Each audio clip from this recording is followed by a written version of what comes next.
Sports Direct mugs are huge. Huge! Don't know what a lesser Sports Direct mug is. Okay, what do we want to see? Put in the chat, what do we want to see? What games do we want to see? There's going to be a lot of strategy games announced today. God, that music is getting loud. It's getting exciting. Oh my word. It's getting pretty goddamn intense. All of the chat in the actual Slitherine stream that I'm restreaming is currently not in English, so we can't use that.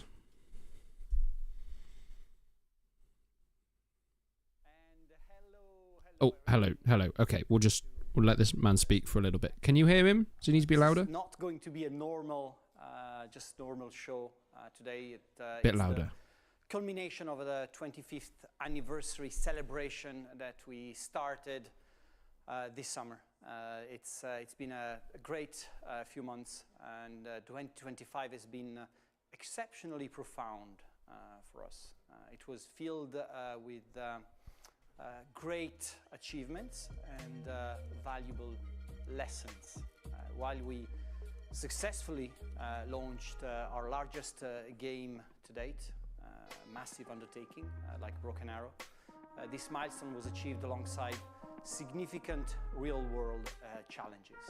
Looking back, these past 12 months have served as a powerful and also an honest testament to the enduring story of our company, Slitherine. Our industry is often defined by chasing and celebrating massive runaway successes. Think about these single huge hits that can... Is the screen even filled? Is it even filled? Tell me, man. And Slitherine has always sort of held a different, more grounded philosophy. There we go. Right to the side. Committed to a process of constant can't hear. Oh god. And responsible growth. Let me see if I can make this man louder. We believe in investing our resources. Do we have? Let's put some gain on him. Ensuring our path forward is not only exciting. Is that okay? And, can you hear? Great, but also stable. Oh god. For our team. What if I put on some subtitles? And every experience this past year has deepened our collective knowledge. Ensuring this is important. We learned from the intense. Is that okay? Can you hear? Great, but also stable. Other things like the effort behind the release of the first narrative campaign for Battle Sector. We gained insights from releasing the Starship Troopers territory mode, from going to more commercial shows around the world. We have done a lot more integrating in external agencies with the company. We have done new launches of original formats like the Hot Seat. And today we're launching our first co-development project, RuneQuest. All of these experiences have been carefully and will be carefully scrutinized. This collective wisdom we report, and we don't just shelve it and forget about it. We have carefully woven it into the fabric of our future decision making.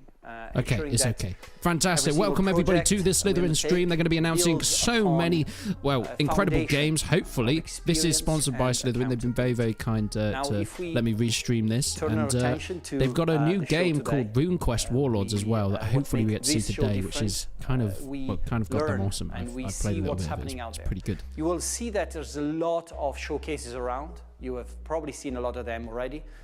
They come in many forms. You've got the rapid fire trailer montages. Let's listen to it from a little bit.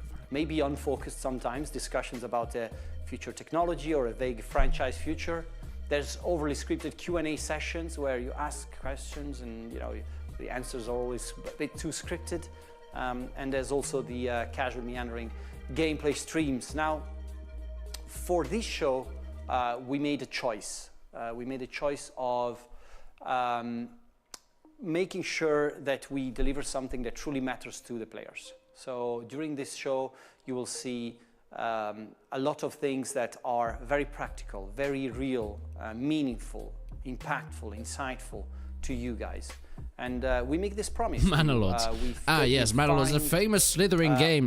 My favorite Slitherine game. Significant content drops.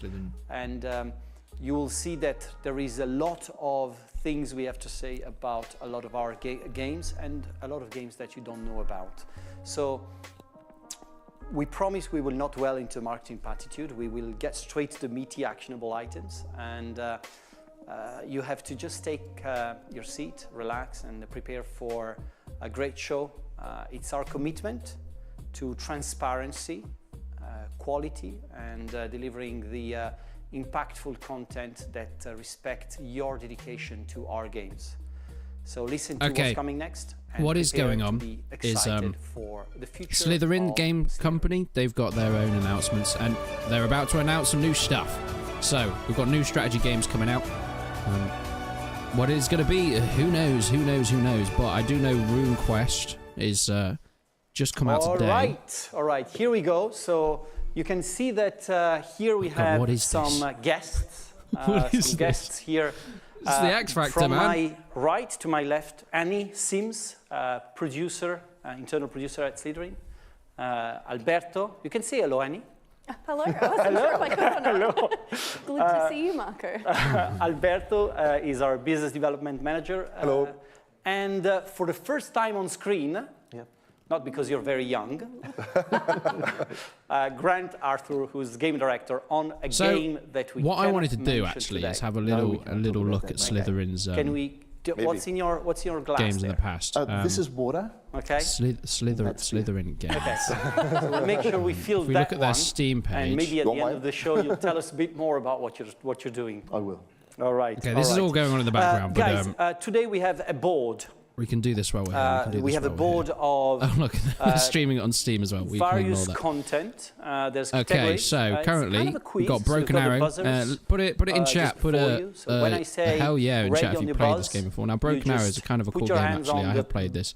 on the big red button, and we'll ask a question. It's kind of like, do you know Red when the question Dragon? is asked, you first one Which to is answer, kind of awesome. It's a big will strategy give, game, military will strategy have game. the It's a luxury single of player one, I seeing think. But the, about that, we got secret Panzer Corps behind 2. I think this the is the question. World War II variant of the same the first kind of question we thing. have to do today. Oh yeah, it's looking a little bit Copy of Heroes 3, honestly. Other worlds and what's Look, next. hex-based, Kind of incredibly nerdy strategy interestingly games. If that sort is of your thing, goes Slitherine into, Are. differentiating They also the made types of Gladius games we games, do. which I have The played, and I first do question love we're gonna this. ask It's you so cool. is I mean, on it's the Warhammer two-war 40k, which I category. adore, but it just And looks it's going to be on beautiful. They also the made Battle Sector as well. Square The Tyranid item. Elites. Has this just you come ready? out, this DLC? Yes. All right. Maybe it has. Oh, Broken Arrow is the game. So we start with a big star. They're okay? talking about Broken Arrow. Are you ready? Yeah. Are you ready? Right. Okay. So let's go with the This is question RuneQuest then. Warlords. This is a game that will be up on the channel very, very soon. unit- But, yeah, this is their unit is newest this? release. I think it just came out today, you know. PZ 2000. All right. Let's they're doing a quiz. PZH200. Oh, you You're didn't get like the name of the tank almost, right. Oh, what are they going to do? Right, almost right.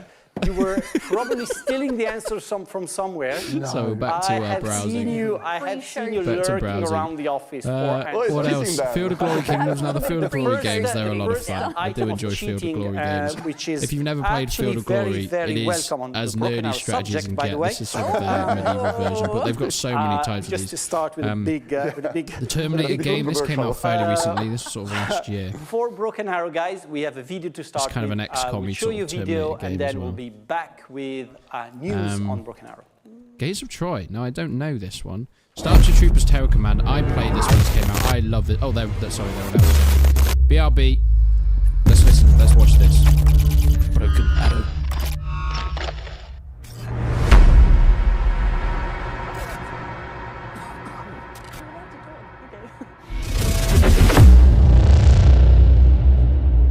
Baltic Battalion. Sounds like a really good place to eat food, I'm going to be honest.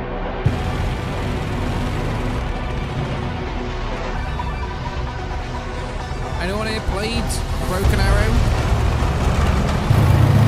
Any Broken Arrow people?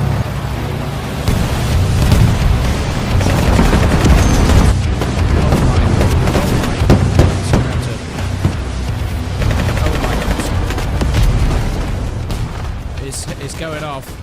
It's going off. Sorry, it was incredibly loud. Sorry for deafening everybody. Rating out of 10. Rating out of 10.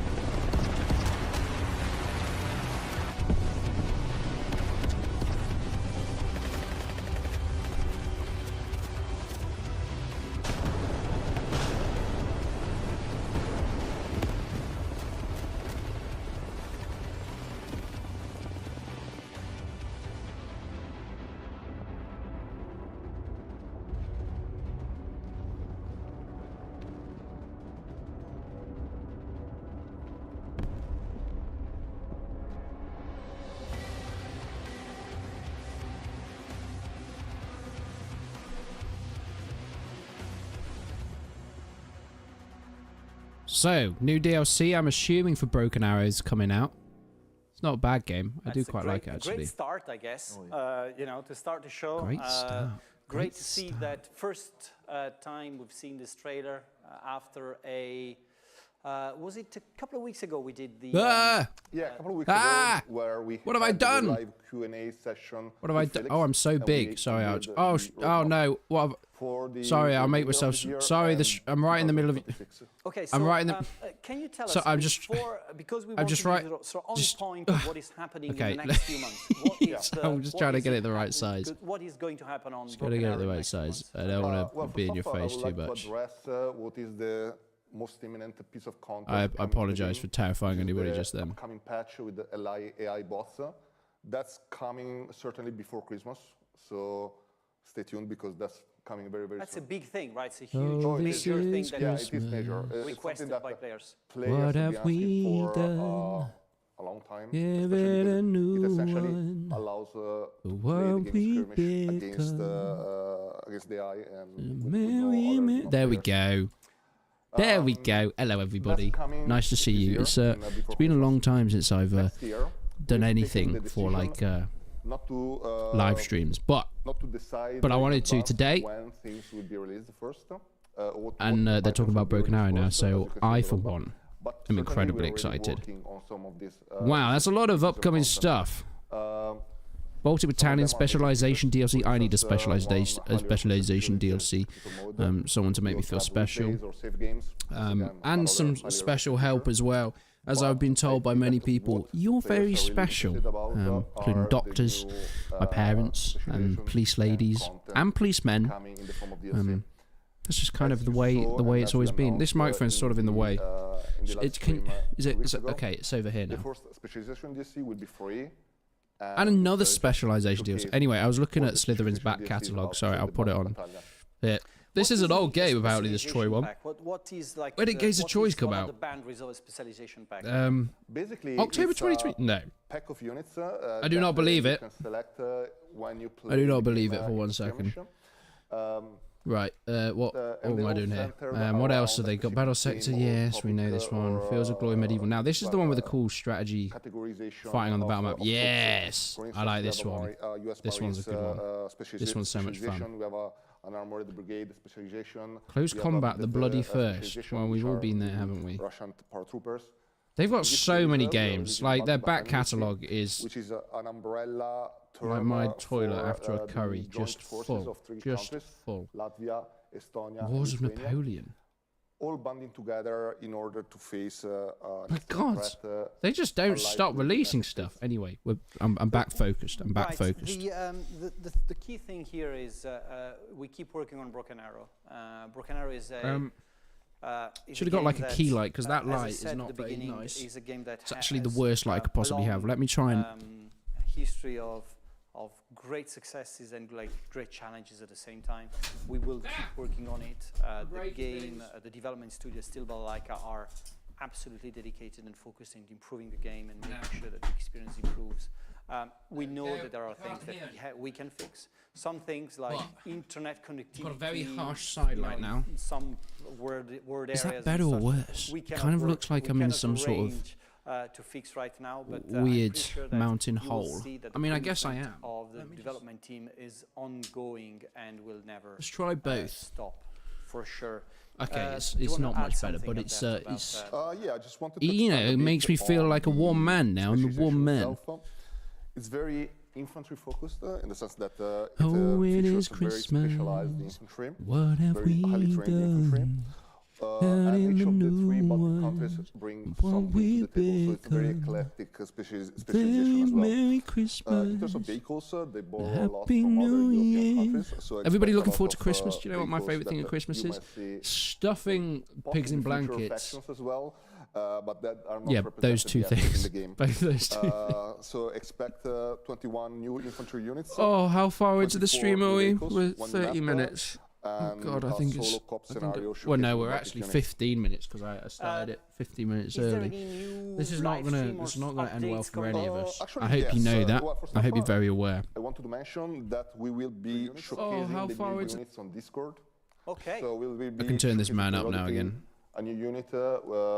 Guys, you're gonna have to speak up. You're gonna have to speak up more than this. We'll let you know. But I'll keep the game slider up just so we can for us to keep you engaged and have this man speak soothingly into my ears. As we mentioned 2 weeks ago, it's our intention to keep this channel open, this communication channel open with the community to be as transparent as possible. So anytime we do one of these live events, we'll give you the date of the next one. In this case, we'll be back at the end of January, on January 27, when we'll have a new live stream event, once again with Felix, once again with a Q&A session. That's great. Grant, how familiar in your day-to-day work, how familiar are you with the Modern Warfare kit? Pretty familiar. Your day-to-day work, how familiar are you with Modern Warfare? It's enough? One more beer? I'm very familiar with it. Okay. Cool. Thank you very much. Is there anything you want to add on Broken Arrow? Well, I would love to see what the community is saying about the specialization, but I will check it up later. We will definitely check it out later. We don't have access to the live chat, as it's there's many channels following us right now, so we need to make sure that we'll chat. We check chat not by name. Okay, so we have a second question for you guys. Let's see what category it's all about. Spirit. Okay. Wear your hands on the buzz. We're gonna get another diamond. Let's see what game it's all about. I'm gonna be quiet. RuneQuest Warlords. I told right, you. So RuneQuest Warlords just released. Here's your question. 5 RPG games. Oh, that was fast. RuneQuest. Who was that? Did you actually read the question? Yeah, at least 5 RPG games similar to RuneQuest. More pre-show cheating, Mark. Yeah. I think that this is like somebody passed you. I mean, there's no precise answer to this. So give me 5 RPGs. So Pendragon, which was also made by the same creator of RuneQuest. Call of Cthulhu. What's he saying? Dungeons and Dragons. He said Dungeons and Dragons. No. Dungeons and Dragons. Pathfinder. And Starfinder. Okay, well that's okay. Ars Magica. Okay. By the way, guys, you have to turn your points. One for no, that's the other one. That's a 10. Yeah, stop cheating. Yeah. Well, I could go to 10 if you want. It's not very good. All right, so 1 point for Alberto, and going to show you a video of RuneQuest that we've just released. Okay, here we go. Welcome to RuneQuest Warlords, a battle-scale, turn-based strategy game set in the RuneQuest universe. Battles take place on grid-based battlefields, where terrain and positioning dictate tactics. Each unit exerts a zone of control, dominating nearby tiles and forcing enemies to engage or maneuver with care. Across 18 missions, go through a story of heroism, cruelty, and betrayal, meeting iconic characters from the original world of RuneQuest tabletop. Spend action and movement points to strike, reposition, or unleash powerful abilities and spells. Tactical reactions, such as opportunity attacks and counterattacks, make positioning critical. Magic powered by runes is a core mechanic. Every unit is linked to specific runes that unlock unique powers and spellcasting options. Heroes can also use advanced cult rune magic, providing both immediate effects and ongoing advantages during combat. I didn't know this. Each of the 3 factions, Talistar, Chaos, and the Lunar Empire, fields a wide roster of units. The lineup ranges from specialized heroes such as the Chieftain. It's just because they're really loud, you know. I just turned them up really loud so I could be louder. But yes, I can turn off actually the compressor, and that should make me. No, that should make me quieter. That should make me loud. That should make me. That should make me quieter. That should make me loud. Something's. What's going on here? What's louder? I don't know. Somebody says they don't understand me. Look. Look. I've been called many things, and that is definitely one of them. I'm gonna have to. Arena. This does look like a fun game, though. To capture the most epic moments, units in action, unleashed magic, and breathtaking panoramas of Glorantha. Let the battle begin. Let the battle begin. Wow. Now, RuneQuest Warlords. What are we thinking? Out of 10. Begin. 14 out of 10. Just released, just about 2 hours ago. 19 out of 10. I've seen it. You tell I did well in maths in school. A lot of the Steam's new. You could put butter on this man's head. So that's great. Just a thought.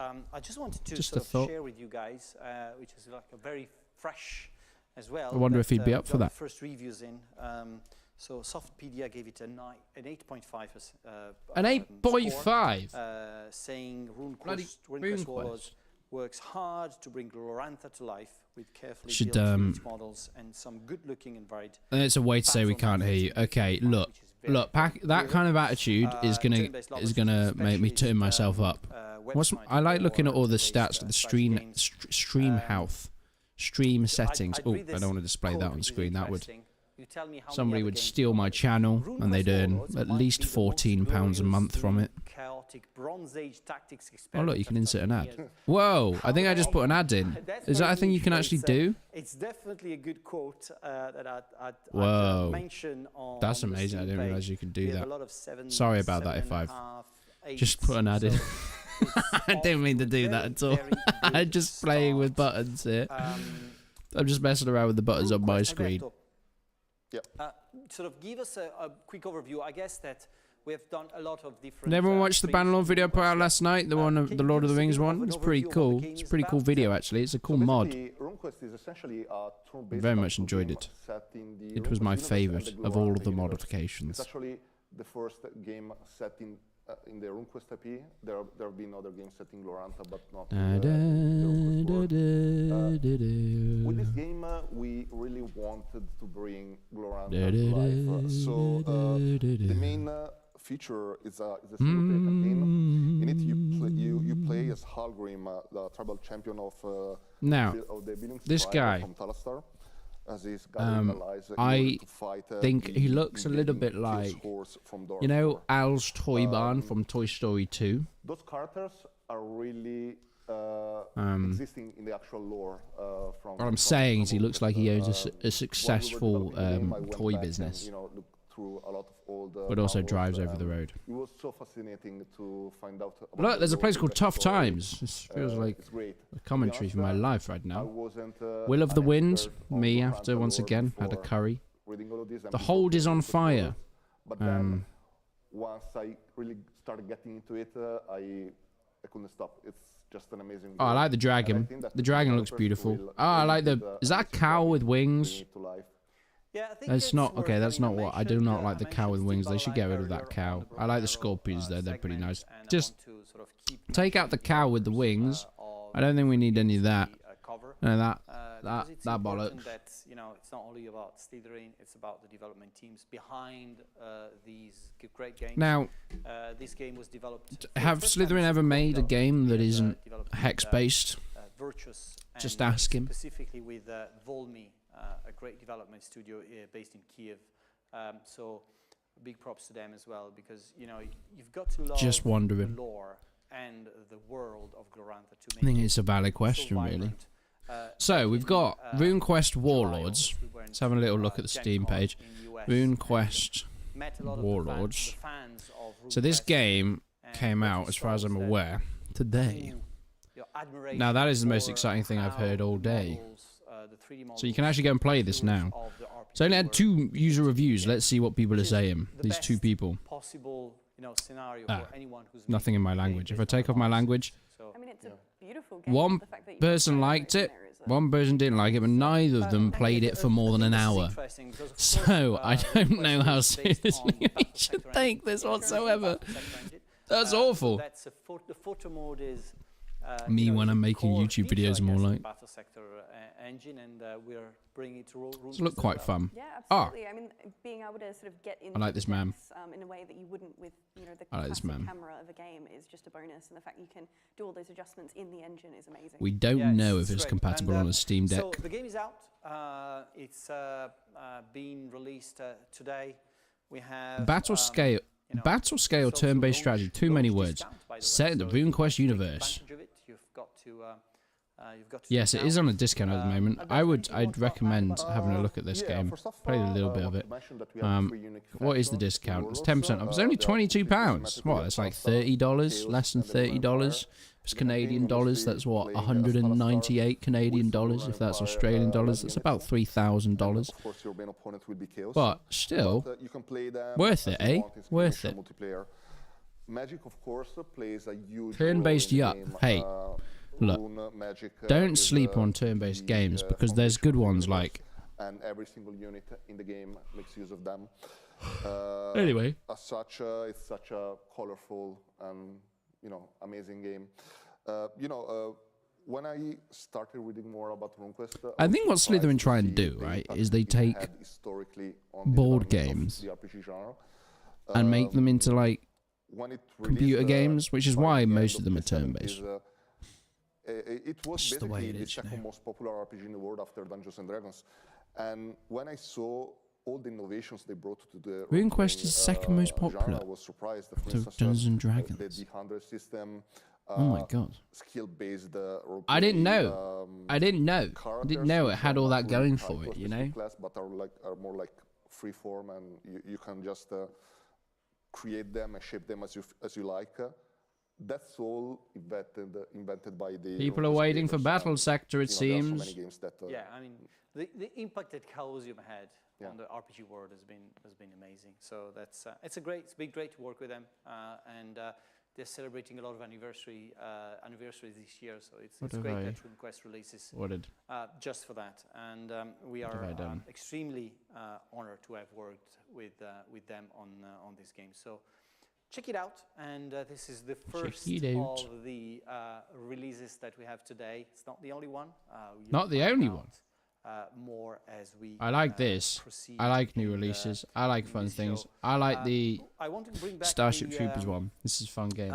The board here, and to say that Grant, you can put a point to your scoreboard. Because I've been told that your answer was actually correct. My notes were wrong. Ooh. Yes. So you actually cheated correctly. So it was actually, I'm very sorry I've called you a cheater. Very clearly, Alberto is the cheater. Third question on the category is to war, okay. And what game is all about? Ooh, Battle Plan. All right, Battle Plan is an interesting one, so stick to that. So I'm going to show you the question. Okay. Then you read the question, and then I'll tell you when you can buzz. Okay. Okay. All right. So are you saying like go or something? Yeah, I'll say something. Okay. Where is the moment when you need it the most? What question is that? Oh, you and I. You take Which game does not include a tactical planning phase in its final version? A tactical planning phase. It's ready or not or 0 hour. Be careful, all right? The options were Rainbow Six, Ready or Not, 0 hour, Rainbow Six and does. Payday 2. All right, 3, 2, 1, buzz. 0 hour. That's wrong. No. Oh, never played that game. The other one. Payday? No. It's not Payday. No. Now, any. It's 50-50. So. Well, it's not Rainbow Six because that does have a planning phase. I'm gonna I have no idea. Don't say Rainbow Six Siege. It is correct. What? 1 point for you. Thank you. I was like, I can't imagine that it would. But don't you go out with your From what I've seen. drones? Sound decision on your side. So And maybe that 1 doesn't point count as a each. tactical planning And phase. the game we're going to Well, talk about is Battle Plan. I'm so a take moron. look at this great video. that Just you put bringing together. some big news to everybody there. Here we go. Another game. New game. Nice game. Let me just turn these guys up again. We're expecting an attack. We've pushed our troops too far into enemy territory, and now we need to hold the line. Consolidate our position, and be ready to defend it. We'll establish our defensive line along this sector. Let's issue the orders. Dig in deep and strengthen the front line.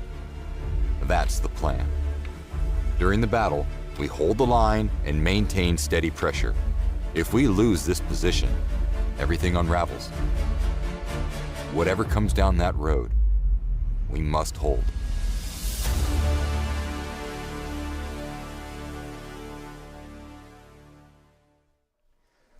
Battle Plan. That was that's a game that we have announced very recently during one of our recent shows.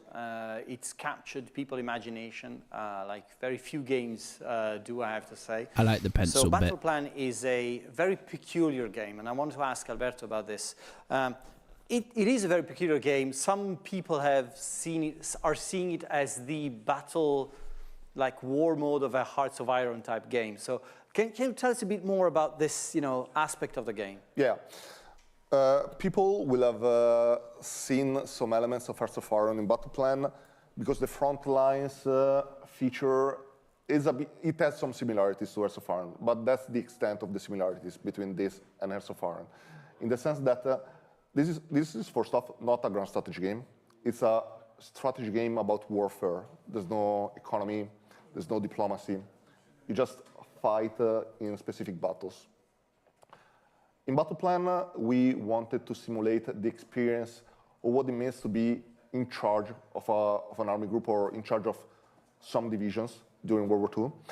Essentially, you will be able to draw carefully detailed battle plans and see how your officers carry out those orders and what happens when they are able to, to carry them out. They say that any plan doesn't really survive the impact on the battlefield. So that's pretty much what happens in Battle Plan, in the sense that there's no perfect plan. You're always going to be able to reconsider your plan, and as you can see on screen, you will be able to prepare new offensive, set up new front lines, give new orders. But in the end, even though it might seem a complex game, and it is, because there is so much going on under the hood and under the surface, it's also very approachable, because anyone, or at least anyone who has some knowledge of World War II, can jump in the game and just prepare plans that might or might not be good, but essentially the game is really easy to jump into. It's the typical case of a game which is easy to get into, easy to learn, and hard to master. That's really what it is. I know it's an overused phrase, but it's actually true in this case. And I think that what Battle Plan does, no other game does. I think it's amazing, and I think that we have the potential to make something really unique and really cool here.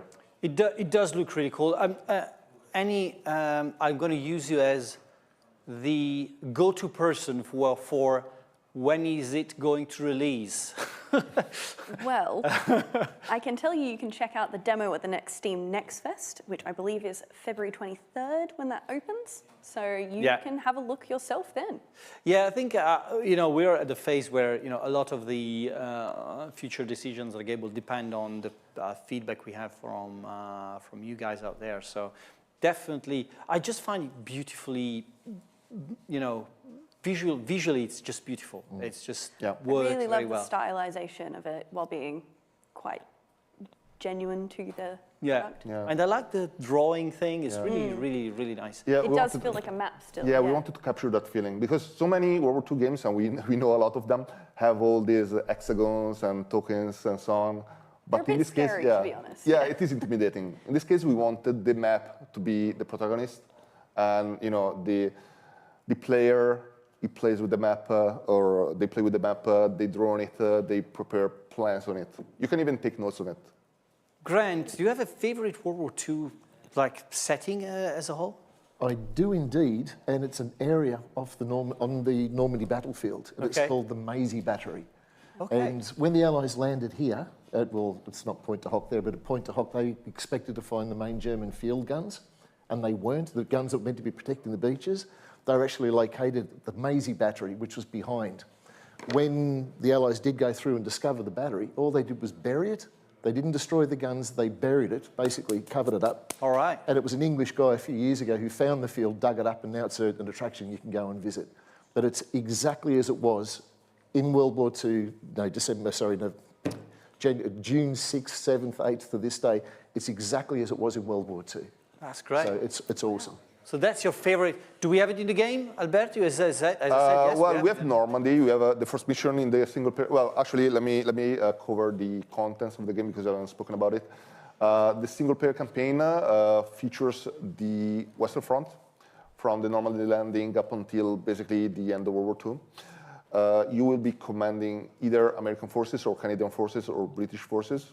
There will be a heavy system of army customization between battles, in the sense that you are carrying your forces from one battle to the next. Units will gain experience. You will have to replace casualties, which will also have an effect. You have to manage your chain of command. Officers have traits, and they can evolve over time. And yeah, as the first scenario will be focused around Cayenne, I'm pretty sure that the area that Grant spoke of will be... It's there. Yeah, okay, it's there. Cool. And also mention, as I said at the beginning, also always mentioning the development team behind the games. The development team behind this game is called Foolish Mortals. They Foolish Mortals sounds like my kind of developers. I like this. The biggest development team in Saskatoon. I like them. Not the only one. They are famous for They're not the only one, because I've met the second biggest developer in Saskatoon. we did meet them. They did a great game called Casual Wars, which I found a really nice strategy game. So they know what they are doing. Great job, guys, on the game. And looking forward to Steam Next Fest for checking out the demo. All right, guys, so let's go back to our board. Another game. Give me another game. You know, we want to be focused on really meaningful. Gonna be honest, that one didn't take me. I like the cool pencil. It was a cool idea, but it doesn't hype me up. Next question. Give me Battle Sector. On the Other Worlds category, up there. And what game is it all about? Ooh. Stargate Timekeepers. Best game in the world. Yeah, I mean, this is this is a question you're gonna like. Stargate. How many We're doing sci-fi now. and TV series are based on the Stargate IP? 48. I can see people counting there. 43. All right, so 3, 2, 1. Annie. You win. Maybe a buzz before he... I can see the light. I can see the light. Annie buzzed before. Okay. Was it 5? I'm sorry, no. Do I go? No. You put your hand on the buzzer. Grant, should we just say random numbers? 6. Nope. Yeah. 4. Nope. 3. Nobody got it. It's 7. It's 3 movies and 4 3 movies. TV What's shows. Stargate movies? Not the newest one. What's the third Stargate one? movies. What's the third one of the movies? Oh, there's the prequel one, isn't there? Oh, they're all on Amazon. Wow. Let me share 2007. a trailer. 2000. Yeah. Oh, it's TV show. Okay, sorry, got a trailer. My bad. 12 o'clock and 6 miles.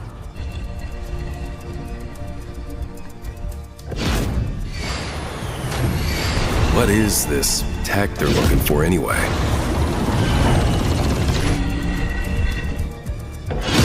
It's some kind of weapon left by the ancients.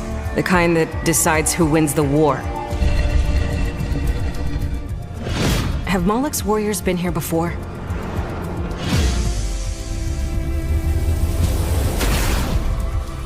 I don't like the look of this.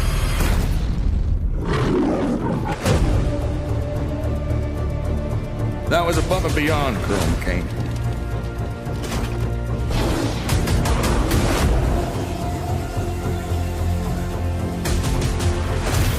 Isn't the Lambda site off-world, sir?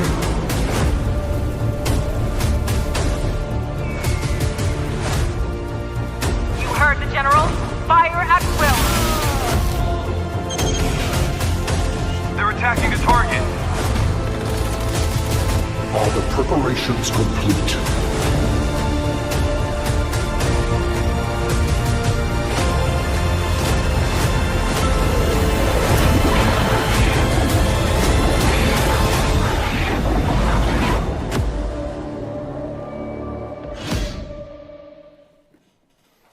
Well, the news, the big news, Annie, the big news is that Stargate Timekeeper is coming to console. Yay! You're going to be able to get it on PlayStation 5 and Xbox Series XS. That's great. Annie, just a few just words about about Stargate.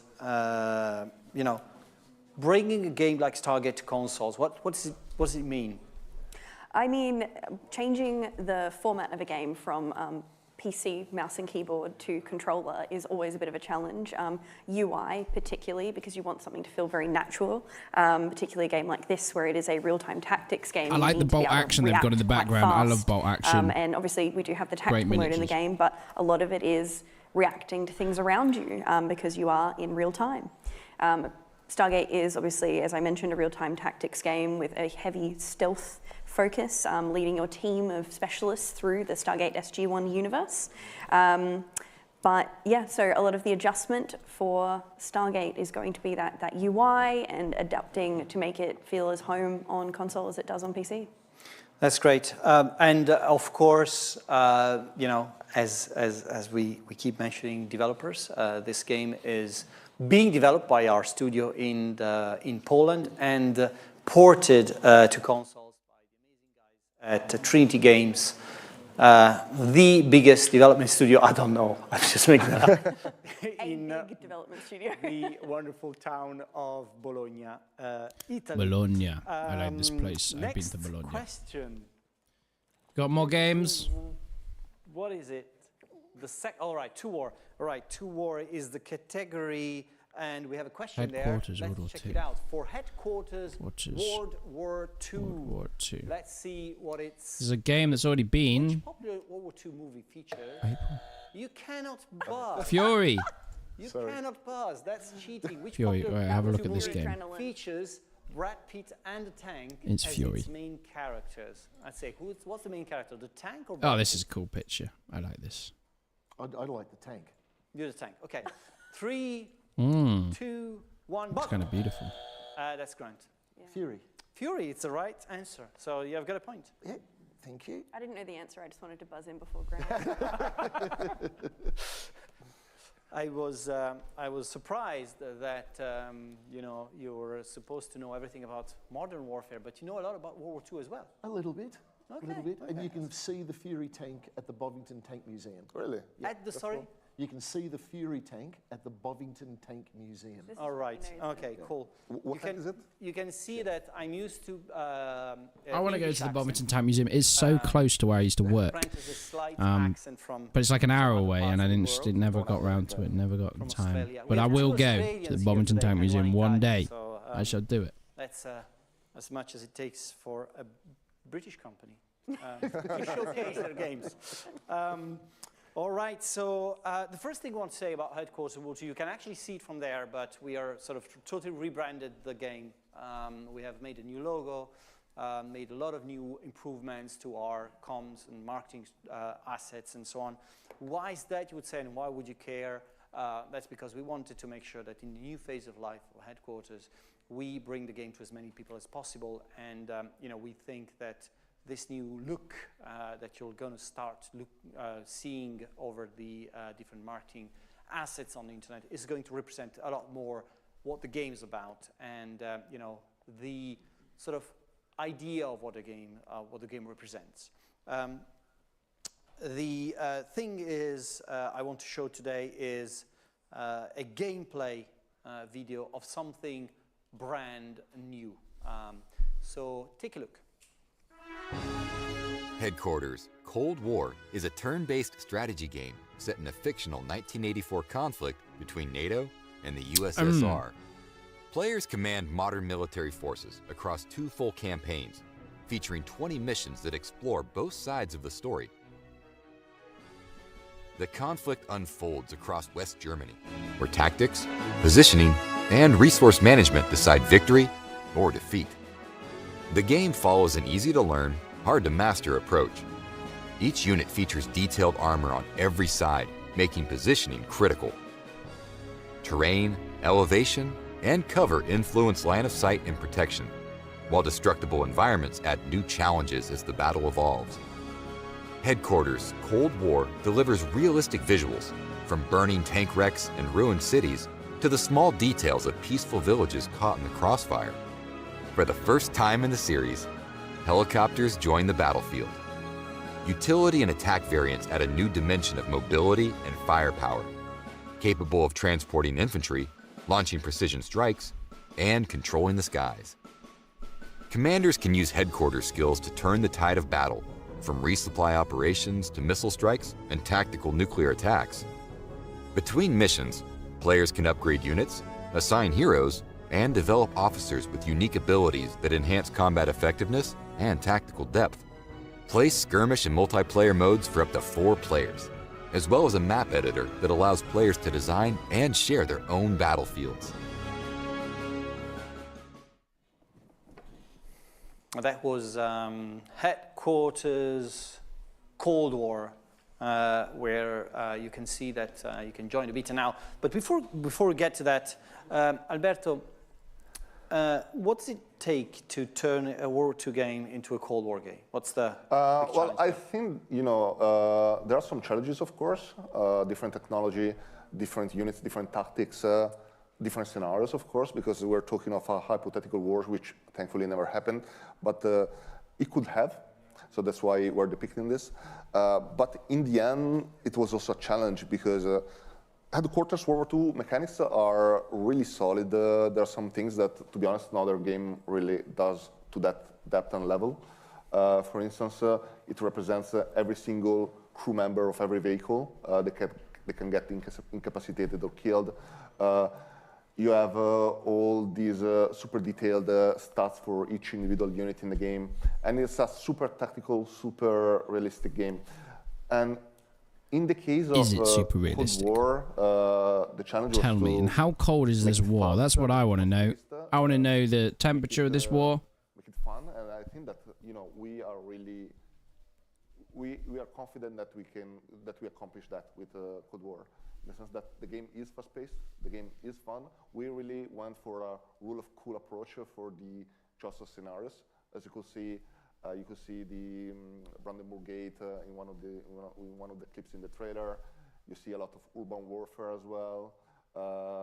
Of course, we could get a lot more creative than with World War II when it came to map design. So there are so many cool things that you can do in this game. A lot more firepower, a lot of emphasis and focus on mobility, and of course you have attack helicopters. I mean, how cool is that? That's cool. That's absolutely. I mean, that's on the logo. Yeah. Game changer. Grant, on Cold War, you know, going from World War II to modern, and so it's the middle is Cold War, and you know, in terms of what tactics change, how tactics changed, and how warfare changed. What do you think are the main differences?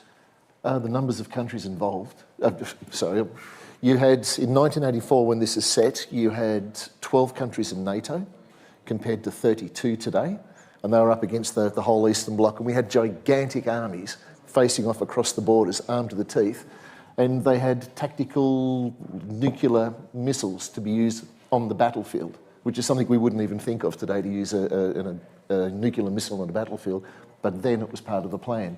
A tank crewman or a tank in general had a life expectancy of 36 hours at that time. Wow. Going against it. I don't know how that compares with the tank crewman today, if it's actually dropped today, but that's what it was back then. That's incredible. I mean, this is a big announcement for us. I mean, this is an announcement. You know, this is a game that will release as a standalone next year. Annie? Well, if you go to Slitherine.com now, you can actually sign up to the That's beta. what it was. But we're kind of aiming to get people in-game in about a week. All right, so the beta is as close as that? Yes, okay. Really soon. All right, so guys, you have to sign up on Slitherine.com/betas, and you know, you'll be hopefully granted access to the beta, and you'll be straight on Cold War in a week's time to make sure your Christmas time is on a new game beta, and give us your opinions about how the game is. And of course, the developers behind this game are the ones that made Headquarters of World War II as well. Stani games based out in Kiev. Again, so congratulations to the team for a great game. Before we get to the next question, we have the board already. Just quickly, Alberto, are you going to be able to play from both sides, right? Yeah, there are two factions, NATO and Soviet Union, and there will be two campaigns, one for each. Okay, cool. All right, well, thank you guys. Board again, and sorry for the slight misalignment there. And we have this, is it a sixth question? Right. Put your hands on the buzzer, and it's on Other Worlds, and it's about battle sector. Let me check what the question is. I have my notes here. They're probably going to be wrong, but okay. Which of these colors? Which of these does not belong to the standard color schemes for orcs in Warhammer 40k miniatures? Red, purple, yellow, blue, and white. 3, 2, 1. Purple. Purple. Let me check. Was it right? It's right. Oh, wow. You got 2 points, Alberto. I waited because I thought that you would say go after. Okay. Oh, wait, hold on. Okay. Yeah, No, you're cheating again. Oh, gosh. Every time you get a chance, he's cheating. By the way, remember that the Australians get to accumulate their points at the end. Oh, we're on a team. Okay, bring it here. All right, Annie, this is your puppy, right? Battle sector. It is indeed. So tell us about what has happened so far and what is coming in the future. Well, we all know our favorite turn-based strategy game in the 40k universe, but we have introduced Crusade mode. It's a new gameplay feature which was focused on building your basic army all the way up to sort of a monolith. You fight across various planets, you upgrade your forces and firepower, there's troop leveling in it, so if you and your troops go against only baby enemies, you're only getting baby points. If you go against the really scary enemies, you're getting scary points. And there's multiple upgrade paths for all of your troops. It's sort of a one-shot kind of deal. If you lose, that's it, because as we all know, you only get glory for the victorious. And you can play as any faction. We then moved into, earlier this year, we released a new game mode for Battle Sector, which was the domination mode, which was capturing and holding 3 central zones on a map. A bit of a capture of the flag with a bit more chaos mixed in. It's very aggressive sort of gameplay, map-wide, and it's a lot about either annihilating your enemy or holding the point for as long as possible. And then we look to the future from that. So as you can see on our roadmap, very early in 2026, we're going to be releasing our Black Legion DLC. And then coming after that, we're going to have a big free major update to Crusade and a bit of balancing for the game. And then after that, in spring, we're looking at the Ultramarines being added to the game as a faction. Going into summer, it's Battle Sector. It's Battle Sector time. Okay, brilliant. The Black Legion. I'm here for them. I am here for the Black Legion. I think they're cool. also Ultramarines as well. I can't believe. Wait, let's go into battle sector. Battle whenever we introduce sector. a new mode, you can play against them, even if you don't buy the faction yourself. They are still enemies available in the game. So. That's great, Annie. And I think again, you know, as there's a lot of stuff going on there. I want to mention all the studios involved in this, because there's a lot of people involved in Battle Sector. There's a lot of hands in the pot. Yeah, so Battle Sector is mainly developed by our internal studio. Oh, it came out in 2021. And we also have the amazing guys at Volmi doing I do own this game, I think. Faction DLCs. Indeed. And oh right, no, they do. So they do. It's the Blood Angels in at the moment, I think. But yeah, I guess the Ultramarines are different. I knew this. So there's a lot of people. How do you manage all these people? How's the workload? I'm busy. Going through. I'll put it that way, Marco. I'm very busy, but it's really rewarding. I think the work we do for Battle Sector is gorgeous. We do quite a variety of things as well. Obviously, just on this future roadmap, you can see we've got a lot of different DLCs for factions. We've also got campaigns, our free updates for the community. There's a lot going on. So I find it amazing that we have so much stuff planned for next year. And and we like of course, one trick to announce we have so much stuff for next year is that we moved some stuff that was going to release this year to next year. So Absolutely. 2076 is even more packed now. Oh my goodness, yes it is. Going through everything we've done, I have to only hit the highlights because I would not have time. One thing we need to mention as well is that most of these, there's a big community of players on Battle Sector who play it on consoles, which we sometimes forget about. There's a sizable community there. So all these are coming to consoles as well? Absolutely. I know that we've been a lot of our big updates have been like looking at console. There was one particular player who mentioned that he was having trouble with the new game modes playing with his stepson, and we made that our absolute priority to get fixed in a patch immediately after. And we were pleased to and very excited to see that he indeed was back to playing with him. See, that's customer service. Alberto, we are also releasing a new DLC. We have just released a new DLC for Gladius to keep in the tradition of giving a Christmas present to Gladius players. Rampage Pack. Can you tell us? Rampage Pack, yes. Yeah. To keep up our Christmas tradition, we're releasing yet another unit pack for Gladius. We're talking of 8 brand new units coming with the Rampage Pack. 1 unit added to many of the existing playable factions. I lost count of all the factions that we have now for Gladius. Sorry. But we have the Death Strike, the Vigilator, the Krutox Rampager, the Commando with a K, a Hexmark Destroyer, a Gene Stealer, an Armiger Helverine, and a Plague Marine. I think that I know what faction each of these units belong to. Okay. But I'm not exactly sure about 2 of those. I probably know one of these. I was going to say, are you brave enough to say it on stream? Let's try. Okay, can't see comments, it'll be fine. So Commando is, of course, Orcs. Of course, that was my guess. Gene Stealer is Tyranids. Yep. Hexmark Destroyer is Necrons. Okay. Plague Marine is Chaos Space Marines. Yep. Armiger Helverine, I think it's Adeptus Mechanicus. Krutox Rampager, I think it's Tau. Death Strike and Vigilator, I'm not sure if whether or not one is Astra Militarum and Space Marines or the other way around. I would say that Death Strike is Space Marines and Vigilator is Astra Militarum, but maybe the chat can just prove me wrong. All right, I won't add a point to your scoreboard, but that was very well done. Thank you. Very brave. Very, very well done. So now, guys, I'm going to call a 5-minute break, and then we'll be just back with more questions, more games, and more great announcements. Okay, 5 minutes break, okay? Well, in this time, we are going to go to Slitherine Games on Steam. And I want to look through their entire catalogue and see exactly what they're playing at these days. Of course, this is the stream that's going on. So, RuneQuest Warlords. This is a new game. A Stormbinders. Is this just going to be... Here are all the games they're about to announce. We've got Stormbinders, turn-based strategy with unique fantasy setting. Of course, it's turn-based strategy. It wouldn't be anything different. Platoon Commanders is a real-time strategy game. Oh, are we getting some Men of War style? Oh my word, this could be like the next Men of War.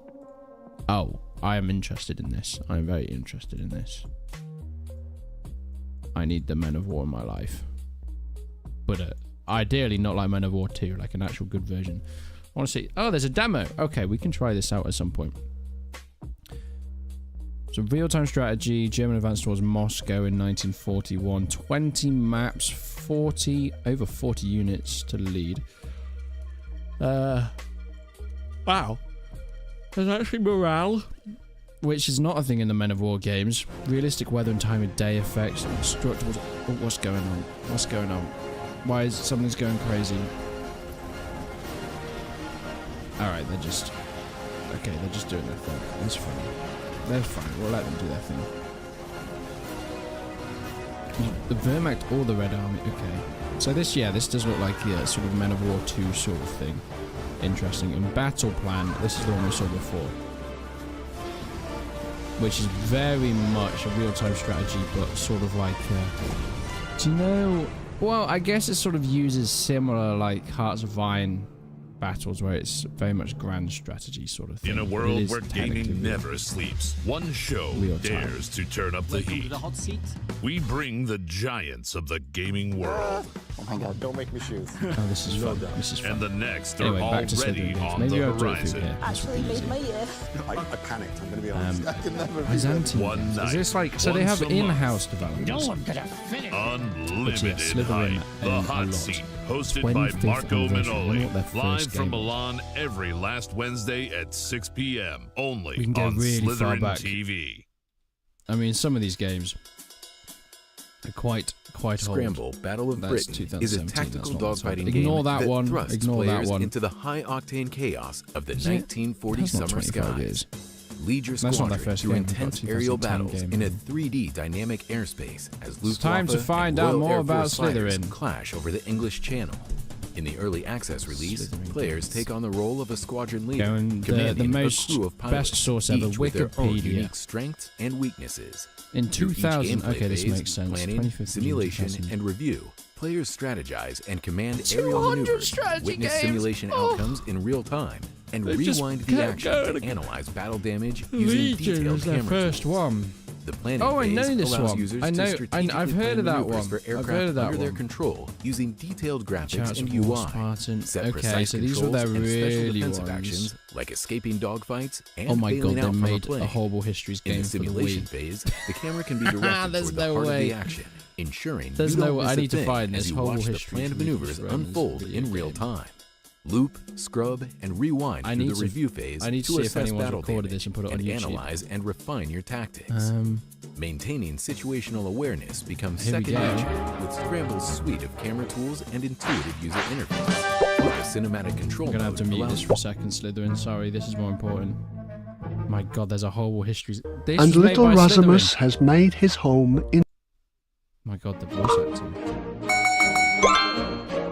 Oh right, it's like one of those school games. No, you can hear me. Do not lie. Do not lie to me. Okay, we've had enough of Horrible Histories now. Let's go back onto here. Here we go. never before.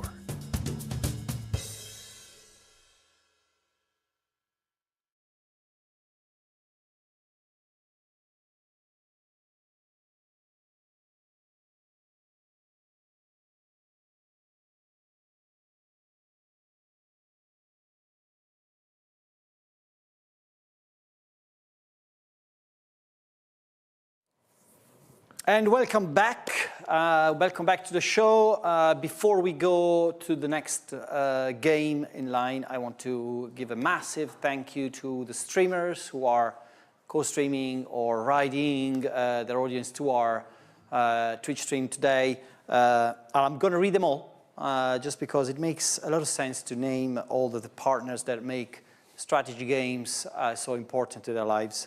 So Angry Joe, Andrew Channel, Andy Stake, Boken, Burke Black, who is streaming tomorrow. We have agreed for that. He's traveling now. Loco, Cringer, Das Tactic, Dinkelbean, Force Gaming, Kiri, or 2D Kiri, Merp, Multiplayer, Nerd Rage, Fred, Nucrium, Pair of Zophil, This was a hard one. Resonance, Ratitude, Raptor, Quill 18, Soon, The Great Book of Grudges, Vulcan HD, Writing Bull, and a special mention. This show is dedicated to the memory of Dan Field, a French streamer who passed away a few days ago. We did a lot of strategy streaming, and we're, glad to make this his show today. Thank you, Dan, for all you've made for the niche segment of the gaming industry. All right, guys, welcome back. It's great to see you again. We have a lot of games to cover. We're about halfway through. So you feeling okay? Yep. Yeah, good. It was very fun. Grant, all good? Enough Very beer? good. I could do with some more. Of course. Bring some beer to Grant now. So the next question we have is in the category of to war. Okay, yeah. Back to war. This is ICBM escalation. So the question is, which of these does not include a mention of ICBMs? House of Dynamite, great movie by the way, Broken Arrow, Stranger Things, and The Iron Giant. Now, 3, 2, 1, buzz. Alberto. House of Dynamite? No. The Aussies are back. 3, 2, 1. Annie? Is it Stranger Things? No. Really? And Grant? Iron Giant. No. What? Broken Arrow. Really? Does not have any mention of ICBMs. But there is a Stranger Things because there's that whole thing with the Russians, I think. I didn't think they mentioned ICBMs in that. I do remember the Russians, but I was like, they talk about other stuff, not that. You see, no points, but still the Aussies are winning 3-2 at the moment. Well, I've learned something new, and that's so valuable. That's great. That's the most valuable thing. You can use atomic bombs, though. You do. But You can. Right. All right. So, guys, ICBM. What do you want to say about ICBM? ICBM is just going to receive a big update with an AI rework. Alberto. Yeah. Basically, the AI rework, of course, focuses on massive improvements to AI. It's currently slotted for releasing in January next year. It's really going to make AI opponents smarter, more strategic, more realistic. Key improvements include 2 new specialization AIs. One is called strategic nuclear AI. The other is called conventional invasion AI, in the sense that, of course, one focuses more on tactical nuclear warfare, the other on more conventional type of warfare. This was particularly tricky because to make conventional warfare work correctly, you have to have a combined arms approach, and you have to manage all the units at your disposal in a correct and efficient way. Fleet, army, air force, radars, whatever. It's a really complex game. It's a really systemic game. So it's not trivial to make an AI which really behaves in a very efficient and realistic way. And we think that with this update, the developers really pull it through. It's really smarter in risk assessment and in tactical behavior. So it's treating strategic assets as something really valuable, and also taking into account things like hazard zones and engaging in realistic battlefield decision making. So on top of this, it's also a lot more efficient in engaging into diplomacy and intelligence and escalation control. In the sense that it will behave realistically in that department as well, which is, of course, super important for this type of game. Grant, we talk a lot about AI these days, and about generative AI and AI in games and so on. I don't want to do into the the subject of how to use AI and stuff like that, but it's interesting to see that we're doing an AI rework for ICBM. A lot of the games now have this thing where we generate assets with AI, but still a lot of games have a lot of problems with having realistically realistic AI, How do you think about, ICBM, tactical games, more strategic games? What difference in building AIs for these games? Oh, it's going to make a huge difference because we can see war and what's going on now. And there's an expectation of what these games should have in it. Like if you didn't have the unmanned aerial vehicles and you didn't have this, it just wouldn't be contemporary.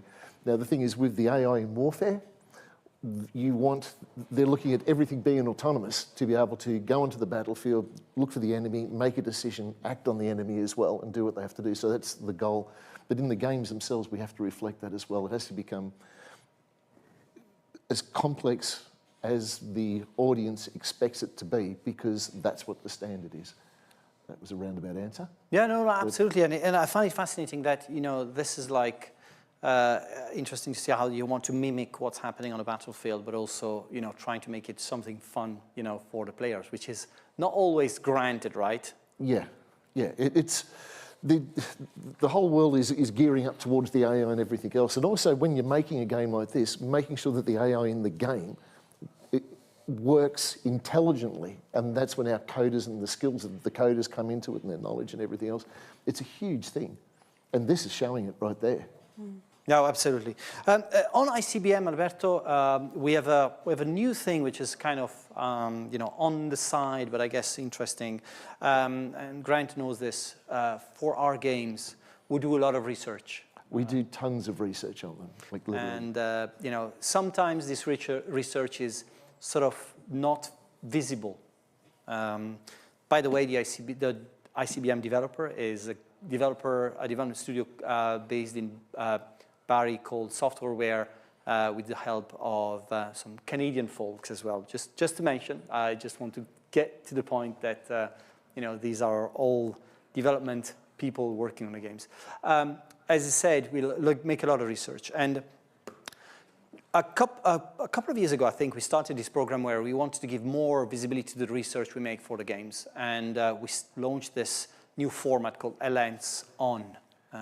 Snapshot was the first one that we did for Philoglory Kingdoms, where historian Dr. Claire Kennan was explaining, all the different insights on medieval history.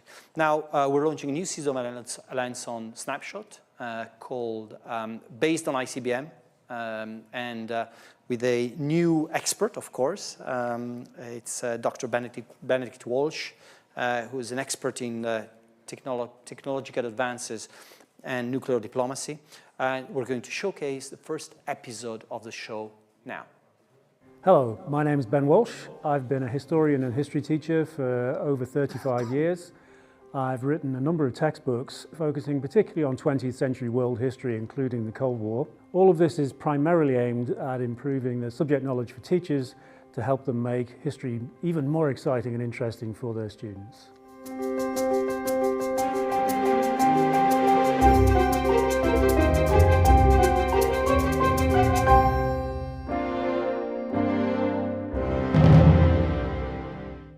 ICBM Escalation is a strategy game. It's inspired by the events of the Cold War, but it doesn't follow those events slavishly. However, we think that some knowledge of some of the events of the Cold War could provide useful background knowledge and maybe even prevent a miscalculation during the course of the game. The Cold War helps us to understand how different conflict escalations panned out. It also helps us to think about whether alternative scenarios were possible. For example, what if the USA had taken a more conciliatory approach in 1962 during the Cuban Missile Crisis? Would there have been a different outcome? The study of the Cold War can help us understand the mindsets that are at play during difficult and conflicting situations. For example, what's going through the minds of the leaders who are making the big decisions? But equally, what's going through the minds of the ordinary people who are being affected by those decisions? Technology was a key element of the Cold War. There's the obvious dimension, the practical side of weapons and delivery systems and navigation and targeting. But there's also another side to it, which is the propaganda side, the pride and sometimes the prejudice that went into promoting their own weapons and showing that their weapons were better than the other side's. ICBMs were also part of this propaganda campaign.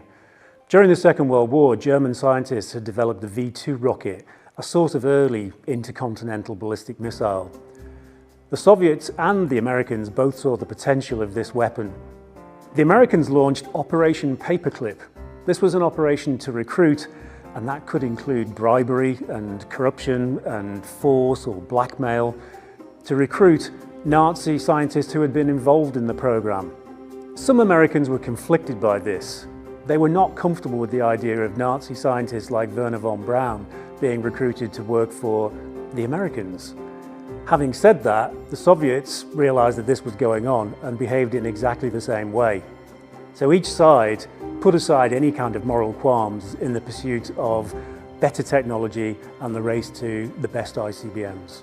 The nuclear rivalry escalated in the 1950s. The American President Eisenhower launched a space program and encouraged scientists to develop a man-made satellite that would orbit the Earth. Imagine their shock then when the Soviets beat them to it, and in 1957 they announced and indeed launched the first satellite, Sputnik. The Soviets rubbed salt into the American wounds later again in 1957 when they launched Sputnik 2. Sputnik 2 was bigger than Sputnik 1, and it even carried a dog called Laika. This really upset Americans because obviously the next stage on would be carrying humans, presumably. This might seem a petty rivalry over who's got the first satellite and whether or not there's a dog in there, but of course this is really about the potential. If the technology could be made to work reliably, then it wouldn't just be satellites that were going up into space, it would be ICBMs. The Americans responded to Sputnik by pouring money into space research. This meant extra funding for existing programs and setting up new ones as well. One of these was called Explorer. It was run by the US Army and it included the former Nazi rocket scientist Wernher von Braun. By 1958, the American funding of space programs was starting to pay off. In January of that year, they sent up the first American satellite, Explorer 1. Later in that year, they set up NASA, the National Aeronautics and Space Administration, to research into space and develop new technologies and new vehicles. The space race continued through the 1960s and 1970s. The Soviets were the first to put a human in space in 1961. The Americans were the first to land on the moon. This rivalry was technological and scientific, of course, but underpinning it all was still this idea of how this technology might somehow affect and improve ICBMs.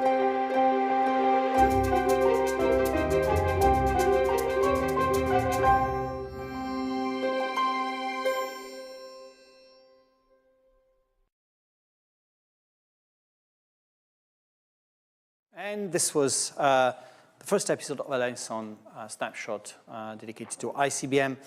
Next question we've got coming on board for you guys. I can see you're already ready. Of course. The question is coming on the two war. Okay, we're completing the two war segment with Panzer Corps 2, of course. Panzer Corps 2. So, guys, here's the question. Guess the original soundtrack.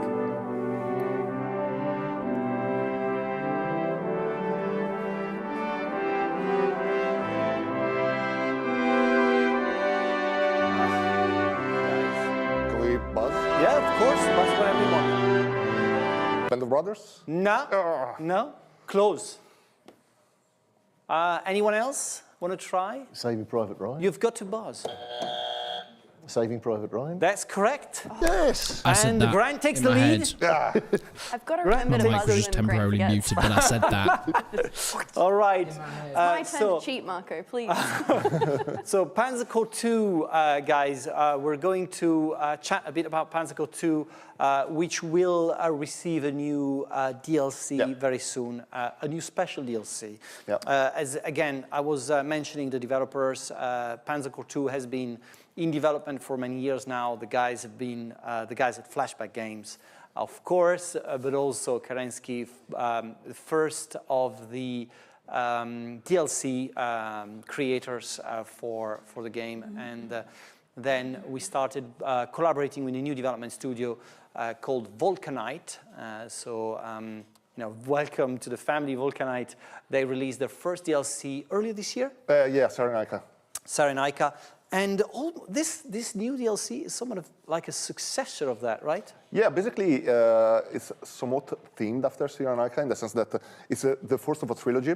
It features the Operation Husky, the initial stages of the liberation of Italy from the Allied point of view. You are going to play as the Allies. You can play as either the Great Britain or the United States in two different and parallel campaigns that get intertwined. And the first DLC will feature the first stages, so the liberation of Sicily and the first landing in mainland Italy. Then we'll have more DLCs, 2 more DLCs featuring the rest of the war. The second DLC will feature the liberation of Central Italy, so you can expect Anzio and Monte Cassino. And the third DLC will feature the remainder of the war in 45. This DLC is very important because it starts the Allied Operations segment. We have done, I think, 6 or 7 DLCs on the Axis Operations segment. This is the first one, the Allied Operations segment. This is the first foray into sort of that part. And again, there will be carryover, I guess. Yeah. You will be able to carry over your forces from one DLC to the next. Also, I think that the theater offers some interesting features. The terrain is super mountainous. The Germans are bunkered in very tough defensive lines. And of course, you're also going to collaborate with local partisan forces. Again, Annie, release date? This one is early 2026. All right, so we're close. We're very close. Do we have a beta coming for this, Alberto? I think we have one very soon, right? Yeah, we have one very soon. I think so. I'm pretty sure that they post the announcement soon for it. I mean, this is, of course, again, one of these examples of how historical research shows very clearly. So this is going to be the first DLC we have for Panzer Corps next year, and there's going to be a lot more coming from also new creators, content creators, DLC makers. So expect more news about some DLCs with more water. That was it. All right, so next question on the board. Let's check it out. Oh, other worlds. Okay. I think we're leaving the what's next. I think that's on purpose, maybe, the what's next column. But let's see. So, Starship Troopers. This is one of the biggest games we've had in recent times. Starship Troopers just got a territory mode released early this year. It was a massive success. You guys loved it. So the developers at the Artistocrats up in Belgium are super excited to share more stuff. Let's see what the question is. When did the last Starship Troopers movie come out? All right, so there's three answers here. So 3, 2, 1, buzz. I'll give it to Alberto is competitive. Alberto, what was it? I think it's 2010. Wrong. 2008? Should I give it to him? Yeah, go on. Yeah, that was correct. It's 50-50. I can't have lost this again. That's okay. Okay, you've got 2 points. You're tying with Alberto. Time flies. Grant is still in the lead, and Starship Troopers. So I said we've done a territory mode. What is coming up next, Alberto? What's coming up next is a new DLC called Eradigators DLC. It's a battle group that you're going to be using on the territory mode. It's a special type of army, especially focused on R&D-based units and technologies.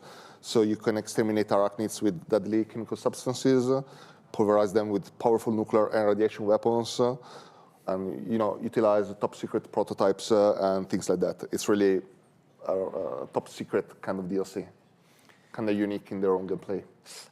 One thing about the idea of a battle group, right? How it ties in with territory mode and how it will develop over time. Yeah.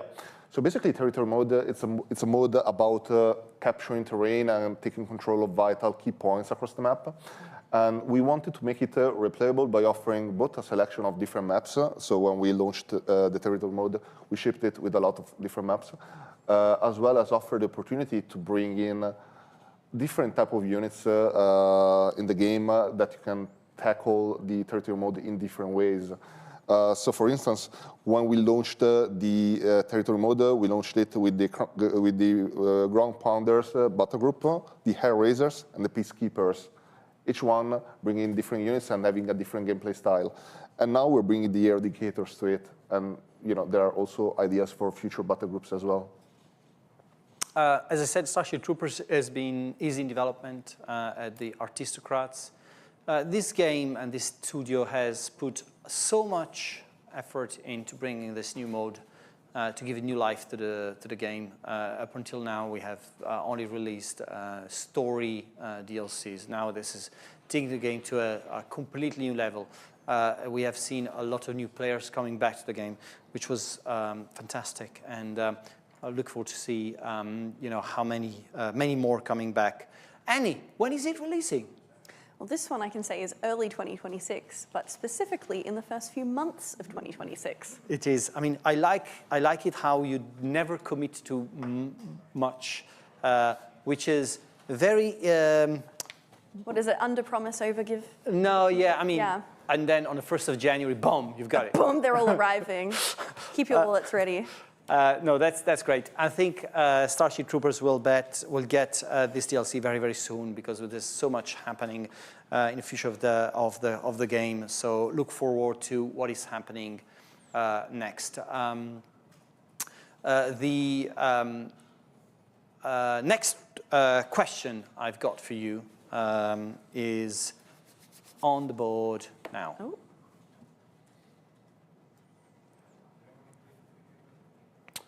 Let's see. Oh, it's the first time on the What's Next. Okay. So let's check it out. What game is about? Is it all about Scramble? Oh, I see Annie's very happy about it. Now, Annie, if you get this wrong, there's going to be consequences. Very drawn and quartered. So, what the question is, what's the name of the famous Michael Bay movie that has a scene set during the Battle of Britain? It's like good for 3, 2, 1, buzz. Grant. Pearl Harbor. Of course, of course. That's 4 points to Grant. Thank you. I can just hear my team yelling. I didn't remember it had a scene in the Battle of Britain, to be honest. Of course. I was like, Michael Bay, ages since I saw it. Battle of Britain, what are you talking about? Don't worry about it. Annie, Scramble. Before you get to having a little bit of a talk about Scramble, let's take a look at a trailer for you guys. September 1940. I lead an RAF squadron of 12 pilots. Our chances of holding the channel depend on the cooperation of every squadron in fighter command. Fighters, they know where we're headed. Red leader is turning to target. Stick with him, over. Copy. Some of my pilots are fresh out of training. Some scored victories in the Battle of France, but all of them are needed. Are they friendly? I can't tell. Can anyone ID those fighters? Over. I made hard choices I can't get a shot at him. to satisfy our objectives, to lead them to greatness, to bring them home. But I also watch them fall. My brave and my friends dying before my eyes. GO-17's coming in fast. Get ready, boys. Our duty is to defend our country. My duty is to lead my pilots. Stay sharp. We'll see this through.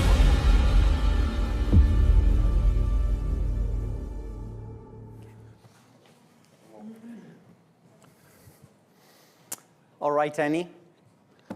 Scramble. This is an interesting one because, I mean, it's your baby.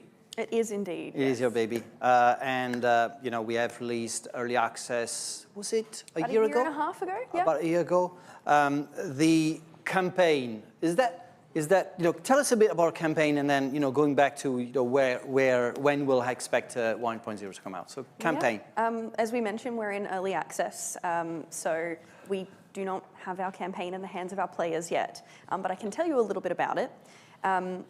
The Battle of Britain is, a historic event that's happening, And you playing through the Scramble campaign are not going to be changing the outcome of that history, but you are going to be in a personal corner of this wider conflict of World War II.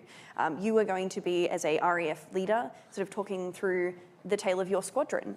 So every victory, every loss, you're changing the fate of every person in your squad. So our campaign goes through chunks of time. Raids trigger dogfights. Whether they win, whether they lose people, or whether they come out of it more experienced, will change the experience of what's going on. Because your pilots are people. They have morale. They have readiness, experience, injury, stamina. They have traits. Some of them are going to do, going off as a lone wolf. Some of them do better in a team. Some traits are going to be that maybe they learn faster or recover from injury faster. And then in a more personal sense, that some of them are going to have like bonded teammates that they're best friends with. And obviously if they go down during a raid or they do really well, that's going to impact them too. We really wanted to have what was the equivalent of a memoir of a pilot be played out on your screen through this campaign. So that's really fascinating to see that. I mean, it's all started with a skirmish game with planes, right? Yeah, absolutely. And now we have more like a human aspect to it, which I find fascinating. Yeah, it is at its heart. It is a dogfighting game, but you're really attached to the pilots that you are playing with because they are playing alongside you almost. So we've talked about we have our squadron leader mode, and that was the thing that people really liked playing, which is this almost like continual endless mode with their squad. And as we added, fighters like the Hawker Hurricane or bombers like the DO-17, that stayed consistent. Even with multiplayer updates, people wanted to see their pilots' names still alongside their friends' usernames. So that was definitely part of it. Annie, I know it's, but you're the release person today, so we have to ask, when is 1.0 coming out? Is the campaign mode release going to be the 1.0 thing? It is. So it is going to release alongside our 1.0, and we are looking at spring 2026. Oh, that's great. Spring is not too far. It certainly isn't. So again, I'll let you also join me in this, but development team here is an internal development team. Absolutely. So big props to our guys, especially John, Spencer, and Miguel, who are working tirelessly on this game. You guys have been instrumental to making this game. I can see. I think reviews are around 90% on Steam. Absolutely. There's a fascination towards the model, the combat model, and how Scramble plays. Yeah, Scramble's very interesting. Like it is partly a flight sim, but someone described it to me as chess in the air the other day, and I thought that was probably the most apt description I've ever heard of Scramble. It is a dogfight game at its heart. Yeah, that's amazing. That's amazing. Thank you very much. I've got here. Sorry, Greg. I need to give you more beer because there's people in the chat asking about. Do you know anything about combat mission? I do know a fair bit about combat All right. mission, yes. Okay. Yes. Okay. But you can't talk about it. No, I know about Combat Mission. It's been around for 25 years. It's an amazing title, fantastic. But that's as much as I can say. I don't know anything about the future. Okay. And you're sure about that? Yep. Okay. Yep. My lips are sealed. Okay. We have, before we go into the next game, I forgot to showcase the Starship Troopers trailer for the Eradicator. So I have to apologize for that and apologize, Lucas, for this. So let's take a look.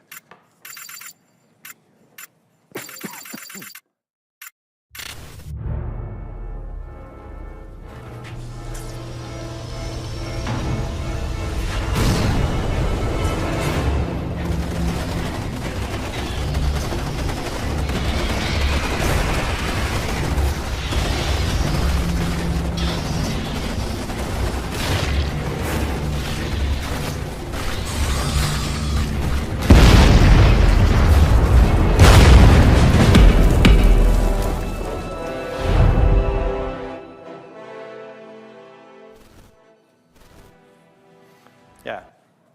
It would have been a big pity not to show this, to be honest. Yeah. Especially because it came in like 2 minutes before the live stream. So thank you guys for putting so much effort into bringing these assets to us, because I mean, I swear it's not been easy to put everything together, so thank you guys. Next question, where is it? Oh, okay, so again, a future game, something that's not been released yet. Let's see. Stormbinders. Ooh. Okay. All right, Stormbinders is a game that we have announced this year, coming up. We'll ask Annie when it's coming out. Let's see the question. List 3 games in which dynamic weather affects your playthrough. All right, okay, so it's an open question. No, you have to wait. Okay. It's just like, you're just misbehaving all the time. 3, 2, 1, go. Okay. Hearts of Iron. Okay. Sailwind. What? Sailwind, look it up. Okay. And Stardew Valley. Stardew Valley, I know. Okay. That's a very niche answer, by the way. I'm a niche player. That's a good answer, I will say. But congratulations. Thank you. You can add a point, although I don't know if you cheated, but anyway. No, I didn't. I think Stardew Valley is such a deep cut that he deserves that. That was good. You deserve your point. Thank you. Stormbinders, Alberto. Oh, no, actually, Stormbinders, Annie. You know, hello. You worked on Stormbinders for such a long time. I did indeed. So, can you tell us a bit about the game, and then we'll dive into more details. Yeah, Stormbinders is a sort of classic turn-based strategy fantasy game, playing like an obvious homage to Heroes of Might and Magic 3. The hallmarks of the genre, it's got the hero-led armies, the global exploration, hex-based tactical battles, as you can see here now, castle progression, distinct sort of fantasy factions. But it also remakes those. It's got innovative systems, shifting weather, magical storms influencing spell power, so we've talked about weather before, but also the fact that you can either work with those or against them or bind them to your will and use them as part of your strategy. So. That's interesting, and I think that Stormbinders will sort of is actually already appealing to a lot of people, because I see the wish lists going up on Stormbinders like crazy. That's really cool to see. It's a type of game that, Alberto, it appeals a lot of people, right? Yeah, definitely. Besides the nostalgic factor, of course, a lot of Heroes of Might and Magic players will want to play this. I think that this sort of old school fantasy look, it's really appealing to people. They want to, they want a throwback to when games were a bit mysterious, a bit magical, like in the 90s. Yeah, even the art style, we sort of called it 2.5D because it is 2D on a 3D setting, where it kind of invents that sort of thing, is very nostalgic to me. Yeah. While also being sort of brand new. It is, and it's interesting also that it's not these look like simple games, so they're very hard to make, right? A development team certainly is so. My memories of playing these sort of genre games is often like smash the battle, walk, smash the battle, walk. But you can see here, even with that, you've still got to build your character in certain ways and navigate the space in certain ways because your opponent's doing the same thing. Great stuff. Can I ask when it's releasing? No. No, you can't. It's a secret. I'll never tell.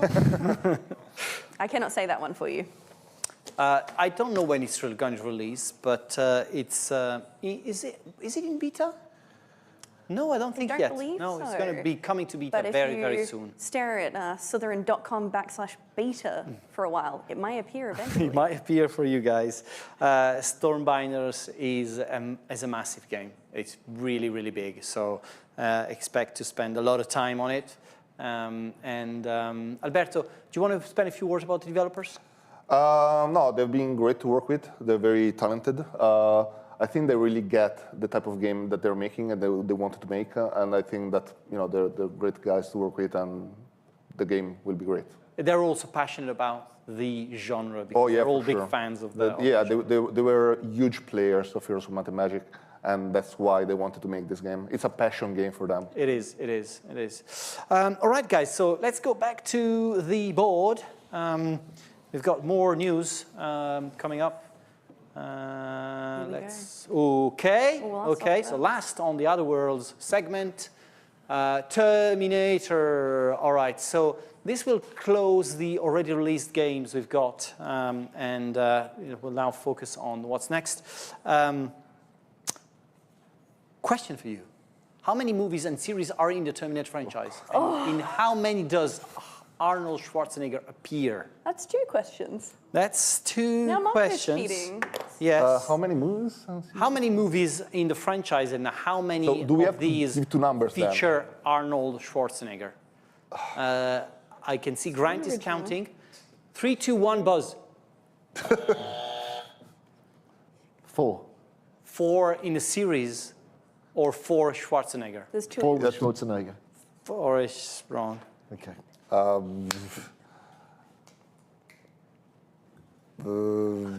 3, 2, 1. I'll try. 5 with Schwarzenegger, 6 for the first one. I don't know. No, close, close. I think it's something closer to 9 movies and series, and I think he turns up in at least 5 of them, maybe 6. You were so close, I'll give you a point. What's the answer? The answer is 8 in total. There's 6 movies and 2 shows. Okay, and I did remember. he shows up in 5. Oh, wow. That was a difficult question now. Really difficult. So for Terminator, we're going to show you some gameplay whilst we talk about the next, I think, big DLC. It's going to be a huge DLC. One thing about the DLCs of Terminator is, in my view, it's one of the games where you actually see in every DLC there's so much more added to gameplay. It's not only like, hey, let's throw together a couple of maps and that's done. You know, there's so much more to play with. Alberto, what is the new one going to be about? It's called Evolution. It displays, it's called like that because it displays the evolution of Legion. So we're talking of the Rev 6 Mark II, which is a super fast, hyper fast melee killer equipped with bladed limbs, high-speed actuators, and specialized routines designed for close distance combat. So essentially, what it means is that this DLC is going to bring melee combat into the game. This means that all the existing factions are going to get new units, and some of them will be melee combat oriented.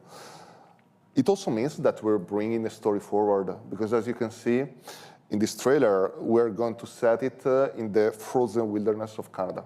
So expect a lot of snow, expect a lot of once again, dynamic weather. Well, not dynamic, but weather affecting your gameplay.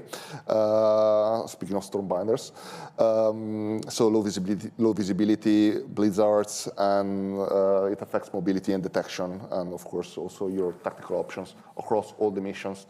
So yeah, as you said, all the DLCs for Terminator, they really bring something new to the table, and we also wanted to do the same with Evolution. Annie, do we have an idea when it's releasing? Early 2026? Of course, early 2026. Of course.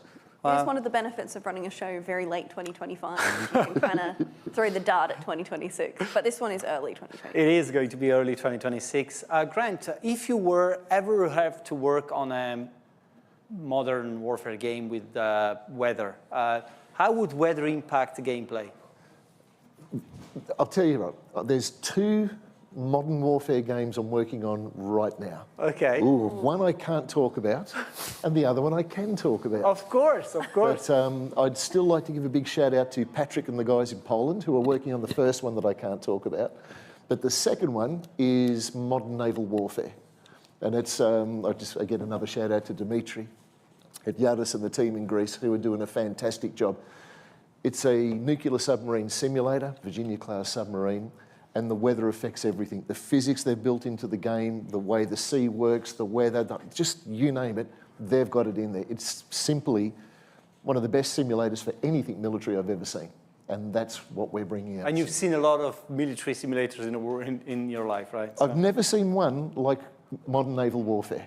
It is something else. It is something else. Definitely, and modern simulators are bringing us to this last game before the break. I want to mention, this is a game I'm just going to sort of mention to you guys with a number of images. It's called a game called Space Station Designer, made by our good friends at Polar Motion. The game is the Polar Motion guys that make the guys who made Buzz Aldrin Space Program Manager, and this game is a construction management game where you basically have to establish networks of space stations with the ultimate goal to deploy a lunar space explorer. The game is in closed beta now. It's going to be massive, because think about it. There's nothing else like this, and again, it's taking a lot of information from real-world data and turning it into a game, into a management game. If you want to check it out, it's on slitherine.com/betas, and you can definitely subscribe for the beta now. When we're back from a break, we're going to showcase 3 new things I'm very, very proud of. You've seen there's 3 spaces left on the What's Next board. So I'm very happy to share with you, I'm going to be very happy to share with you all these new games. Just stay with us and we'll be back in a few minutes.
Scramble Battle of Britain is a tactical dogfighting game that thrusts players into the high-octane chaos of the 1940 summer skies.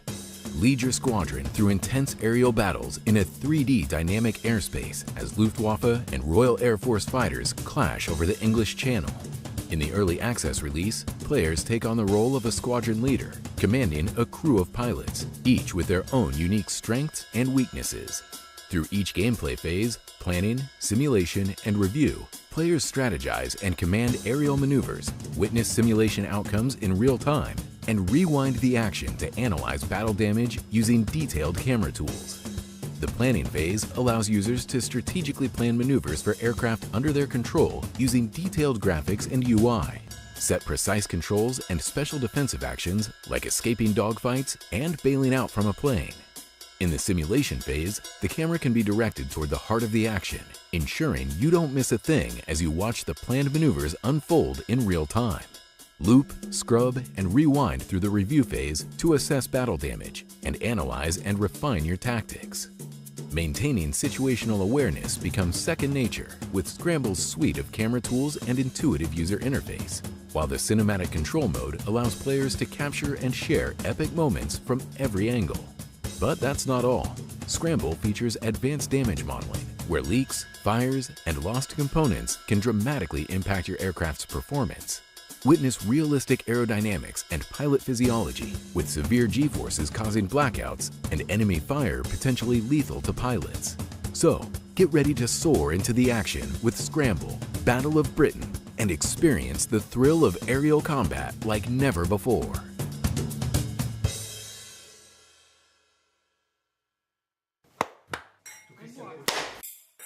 Hello, welcome everyone. Welcome back to our kitchen.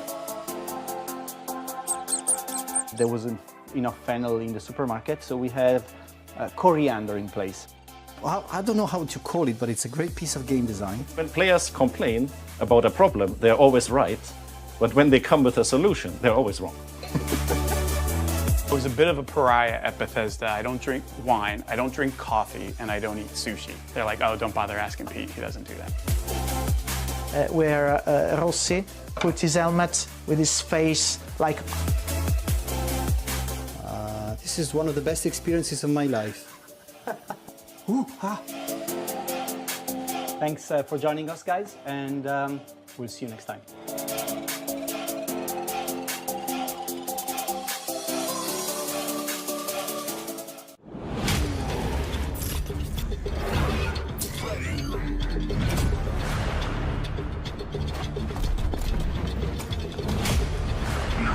Shall remain.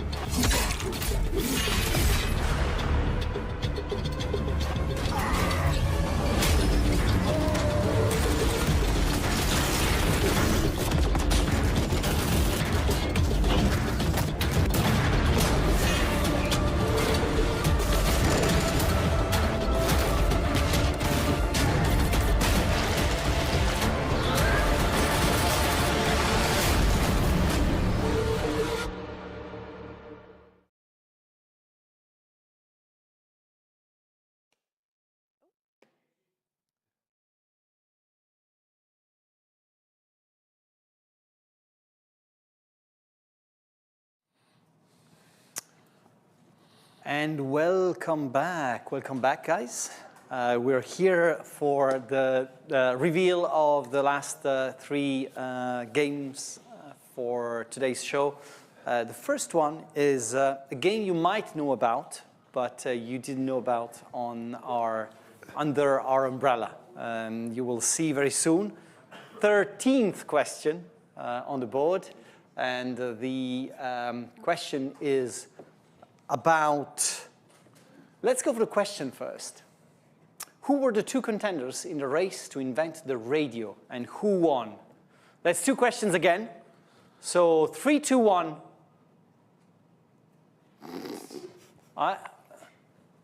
Come on, we need Neil. We need Neil. Okay.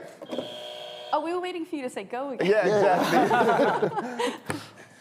Okay. So, Marconi, and I don't remember the other one. Okay, who is the other one? Marconi. Who will give me the second one? I don't know. Think of a car. Think of a car. Renault. What did you say? Ford. Ford, no. It was Tesla. Oh my God. Really? Yeah. Tesla working on a... I actually think they win. But Marconi won. Yeah, Marconi so won. it was, that's how it went. So while we're talking about radio, guys, we have a short teaser for you before we say what it's all about.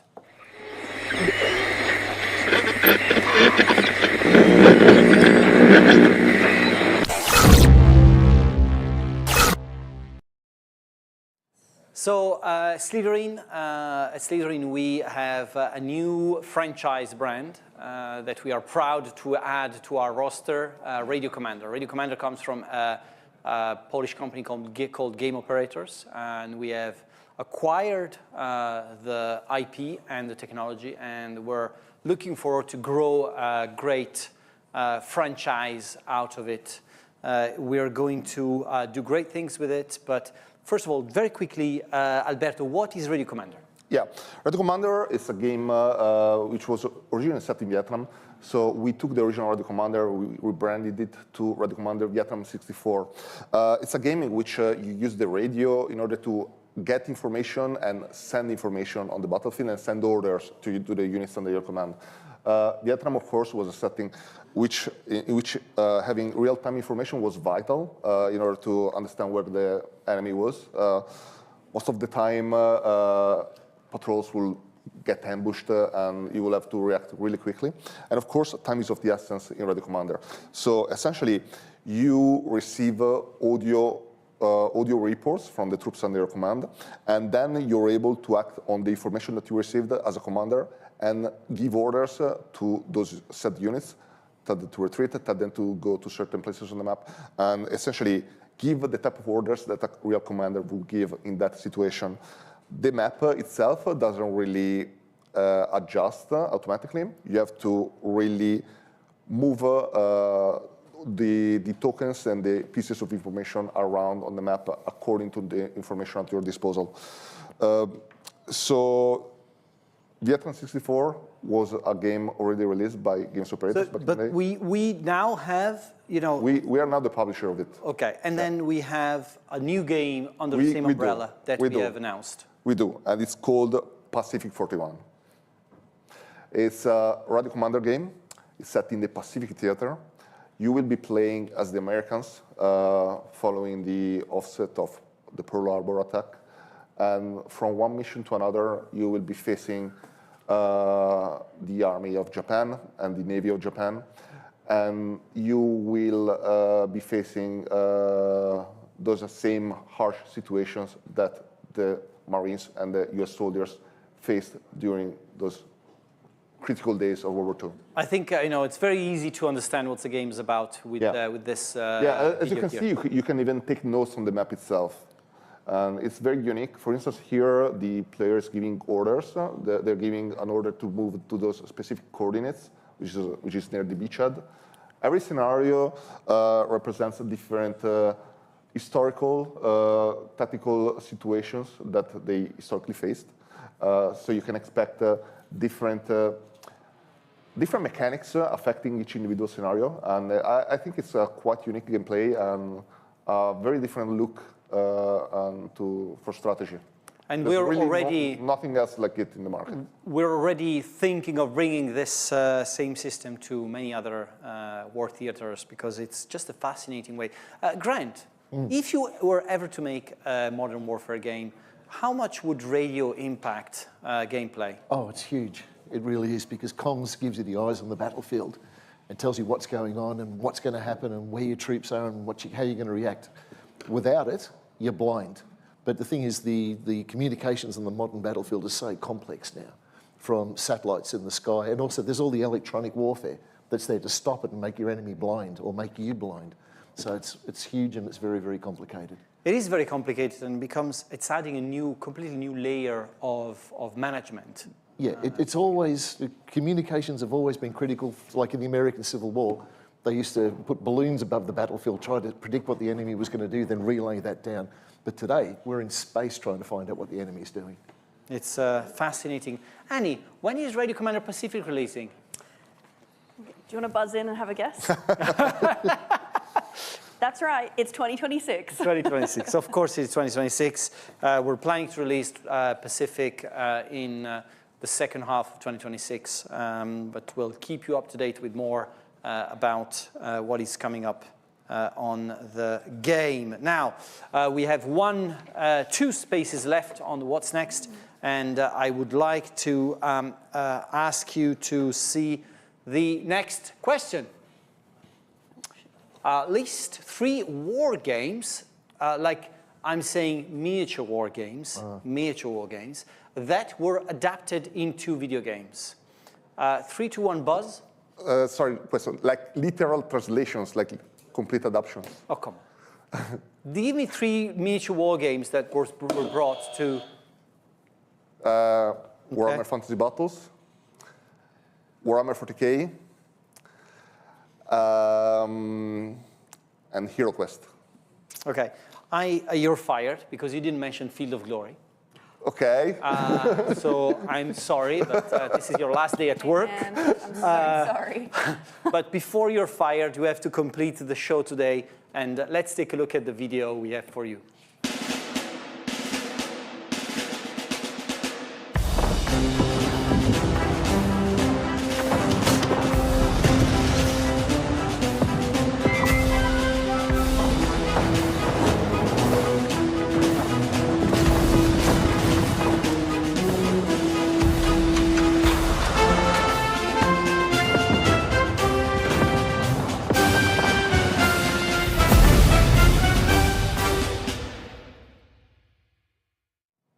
So bolt action, as a company, I have to say, Slitherine has always been very, very careful in looking at the trends in the war games world.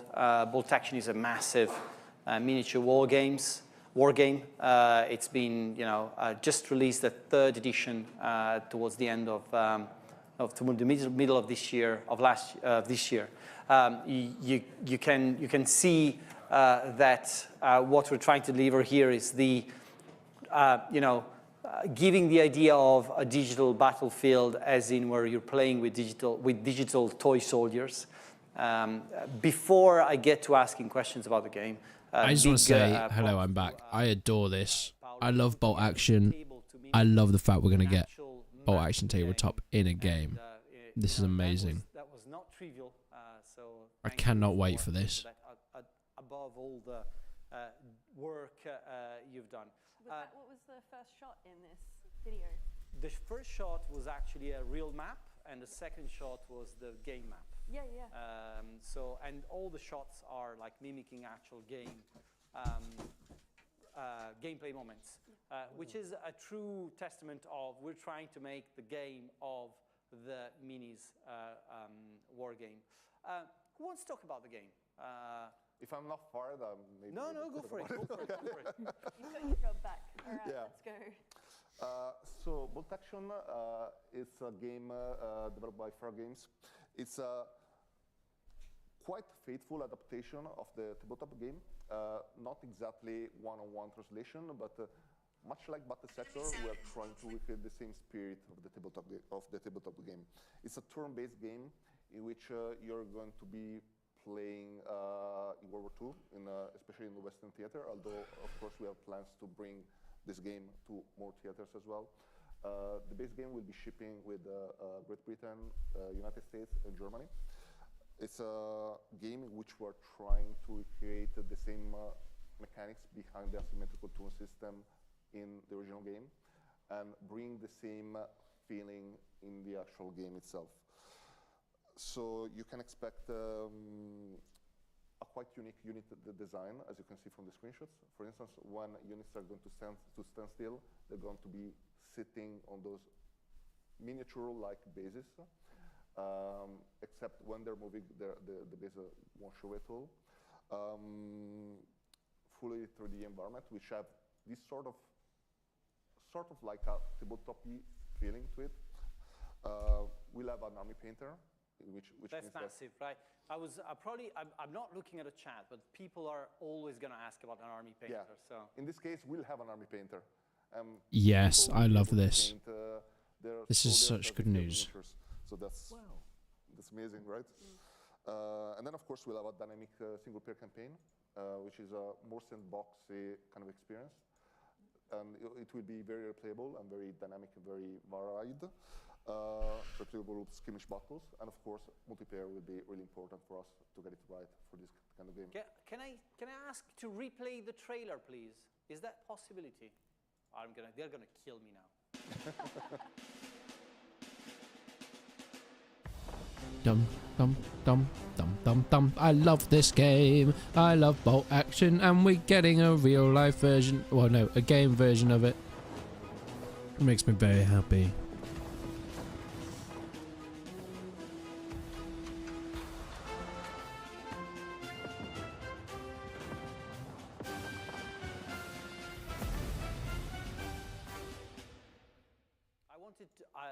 I wanted you to check the craft, because the first time you see it, you don't really realize it, but there's a lot of craft there. I wanted to point out. This is going to be a game released next year. The developers at Frag Games are being very, very, they're hard at work, but they're also passionate, so passionate about the game. So again, to mention all the great development studios we work with, big kudos to the guys at Frag Games for the exceptional work that they're doing. We have a last question for you guys. This is one that's pretty close to my heart, so I'll not the question, but the answer, or the game related to this. So let's take a look. What do these 5 characters have in common? Freddy Krueger, the Boogeyman, Candyman, Vecna, and Pennywise.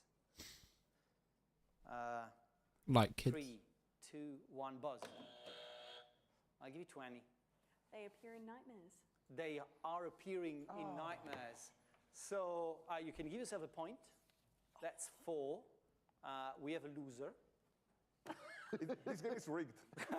He's lost the quiz. He's lost his job. It's a rough day for a great day for Alberto today. Why are we talking about nightmares?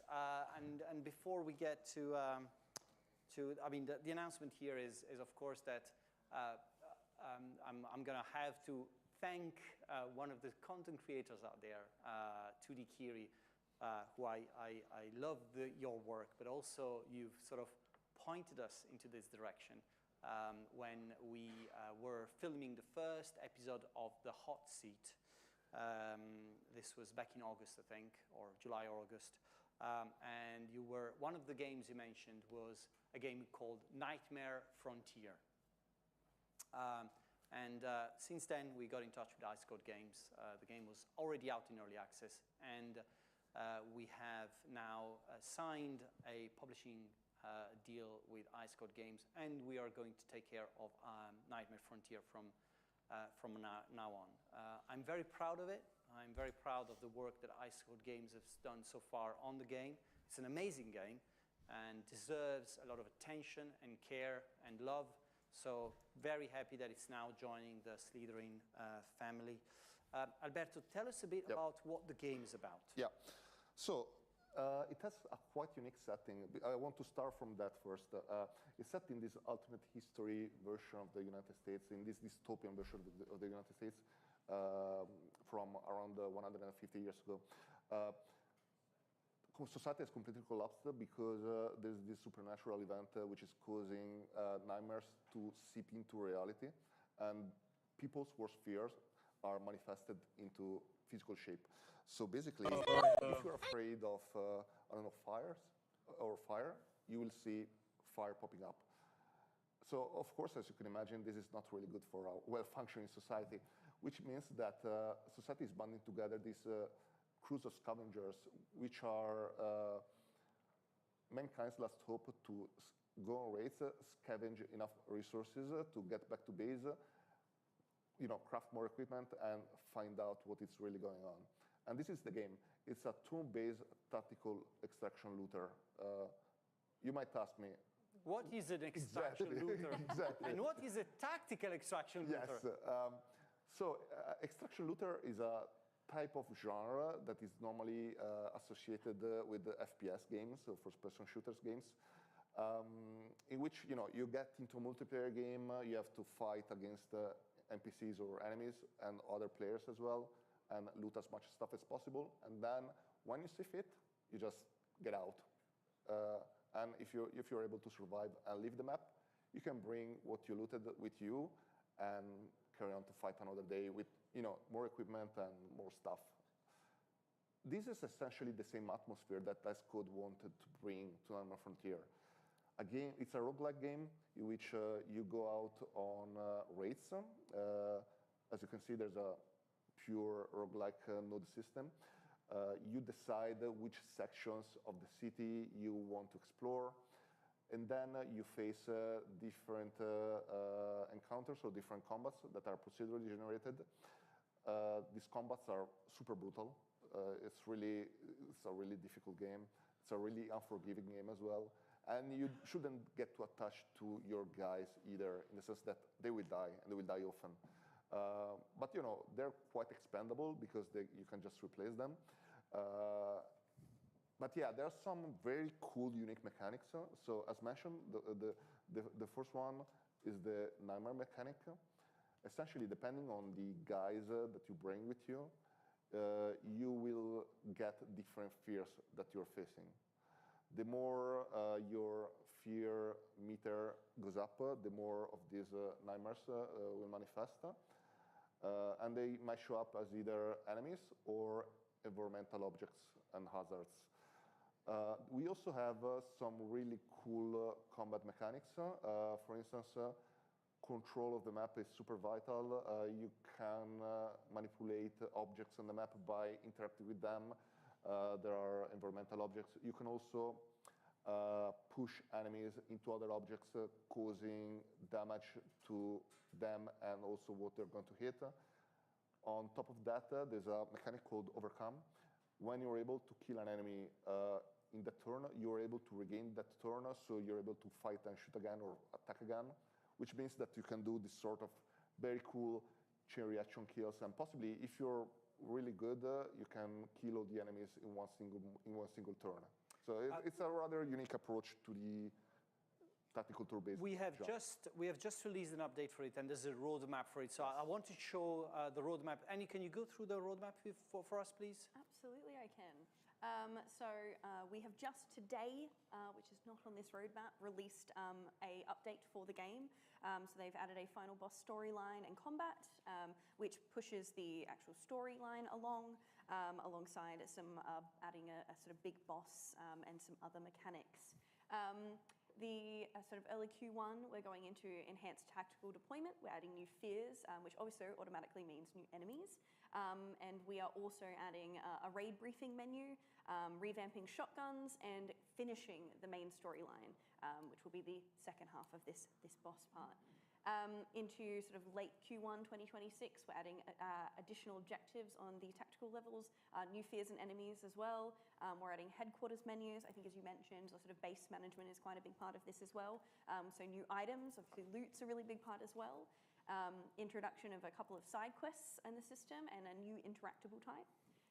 Then into sort of going into Q2, a new fear, new objectives, and new mechanics as well.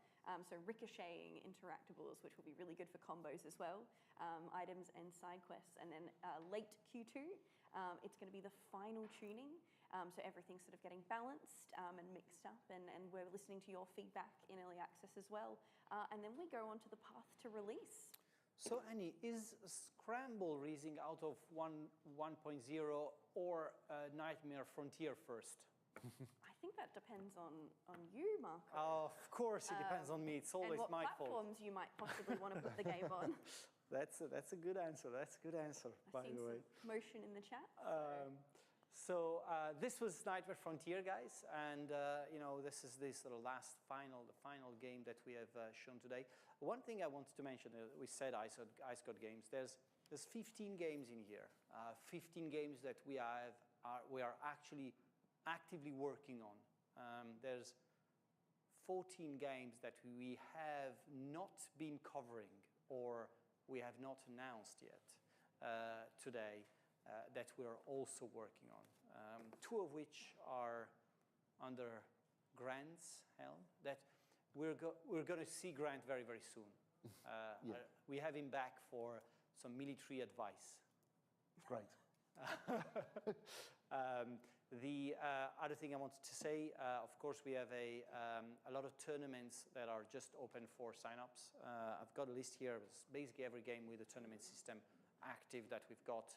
So far, Field Glory 2, Field Glory 2 Medieval, Warhammer 40,000 Battle Sector, Valor and Victory, Combat Mission, Strategic Command, Panzer Corps 2, Flashpoint Campaigns, and Headquarters World War 2 all have open sign-ups for tournaments.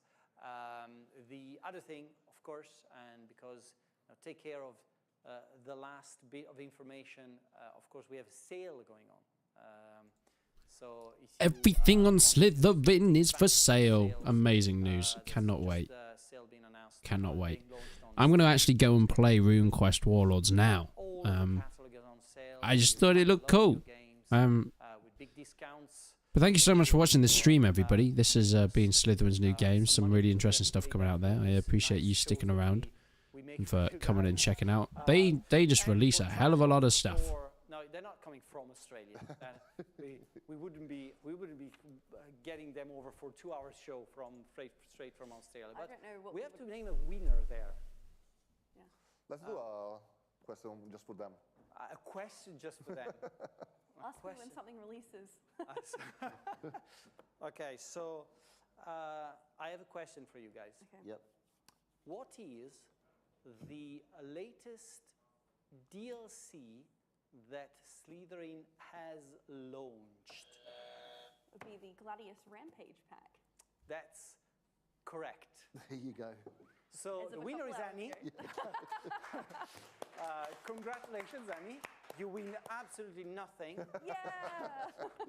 But we'll buy you food and no one else is going to have dinner for tonight. Guys, thank you very much. I take that one back. Thank you very much for joining us. Thank you again for watching the show with us. Thank you all the streamers who attended with us and co-streamed or rode their audience to the stream today. It's been great, and I have to say that I look forward to seeing what's happening in 2026. You can see that there's a lot happening, and again, we didn't even scratch the surface of what we've got in house. So thank you all for joining us. Keep playing the strategy games. Keep pushing the niche of strategy games up to the top of the rankings, because we certainly want to do that for years to come.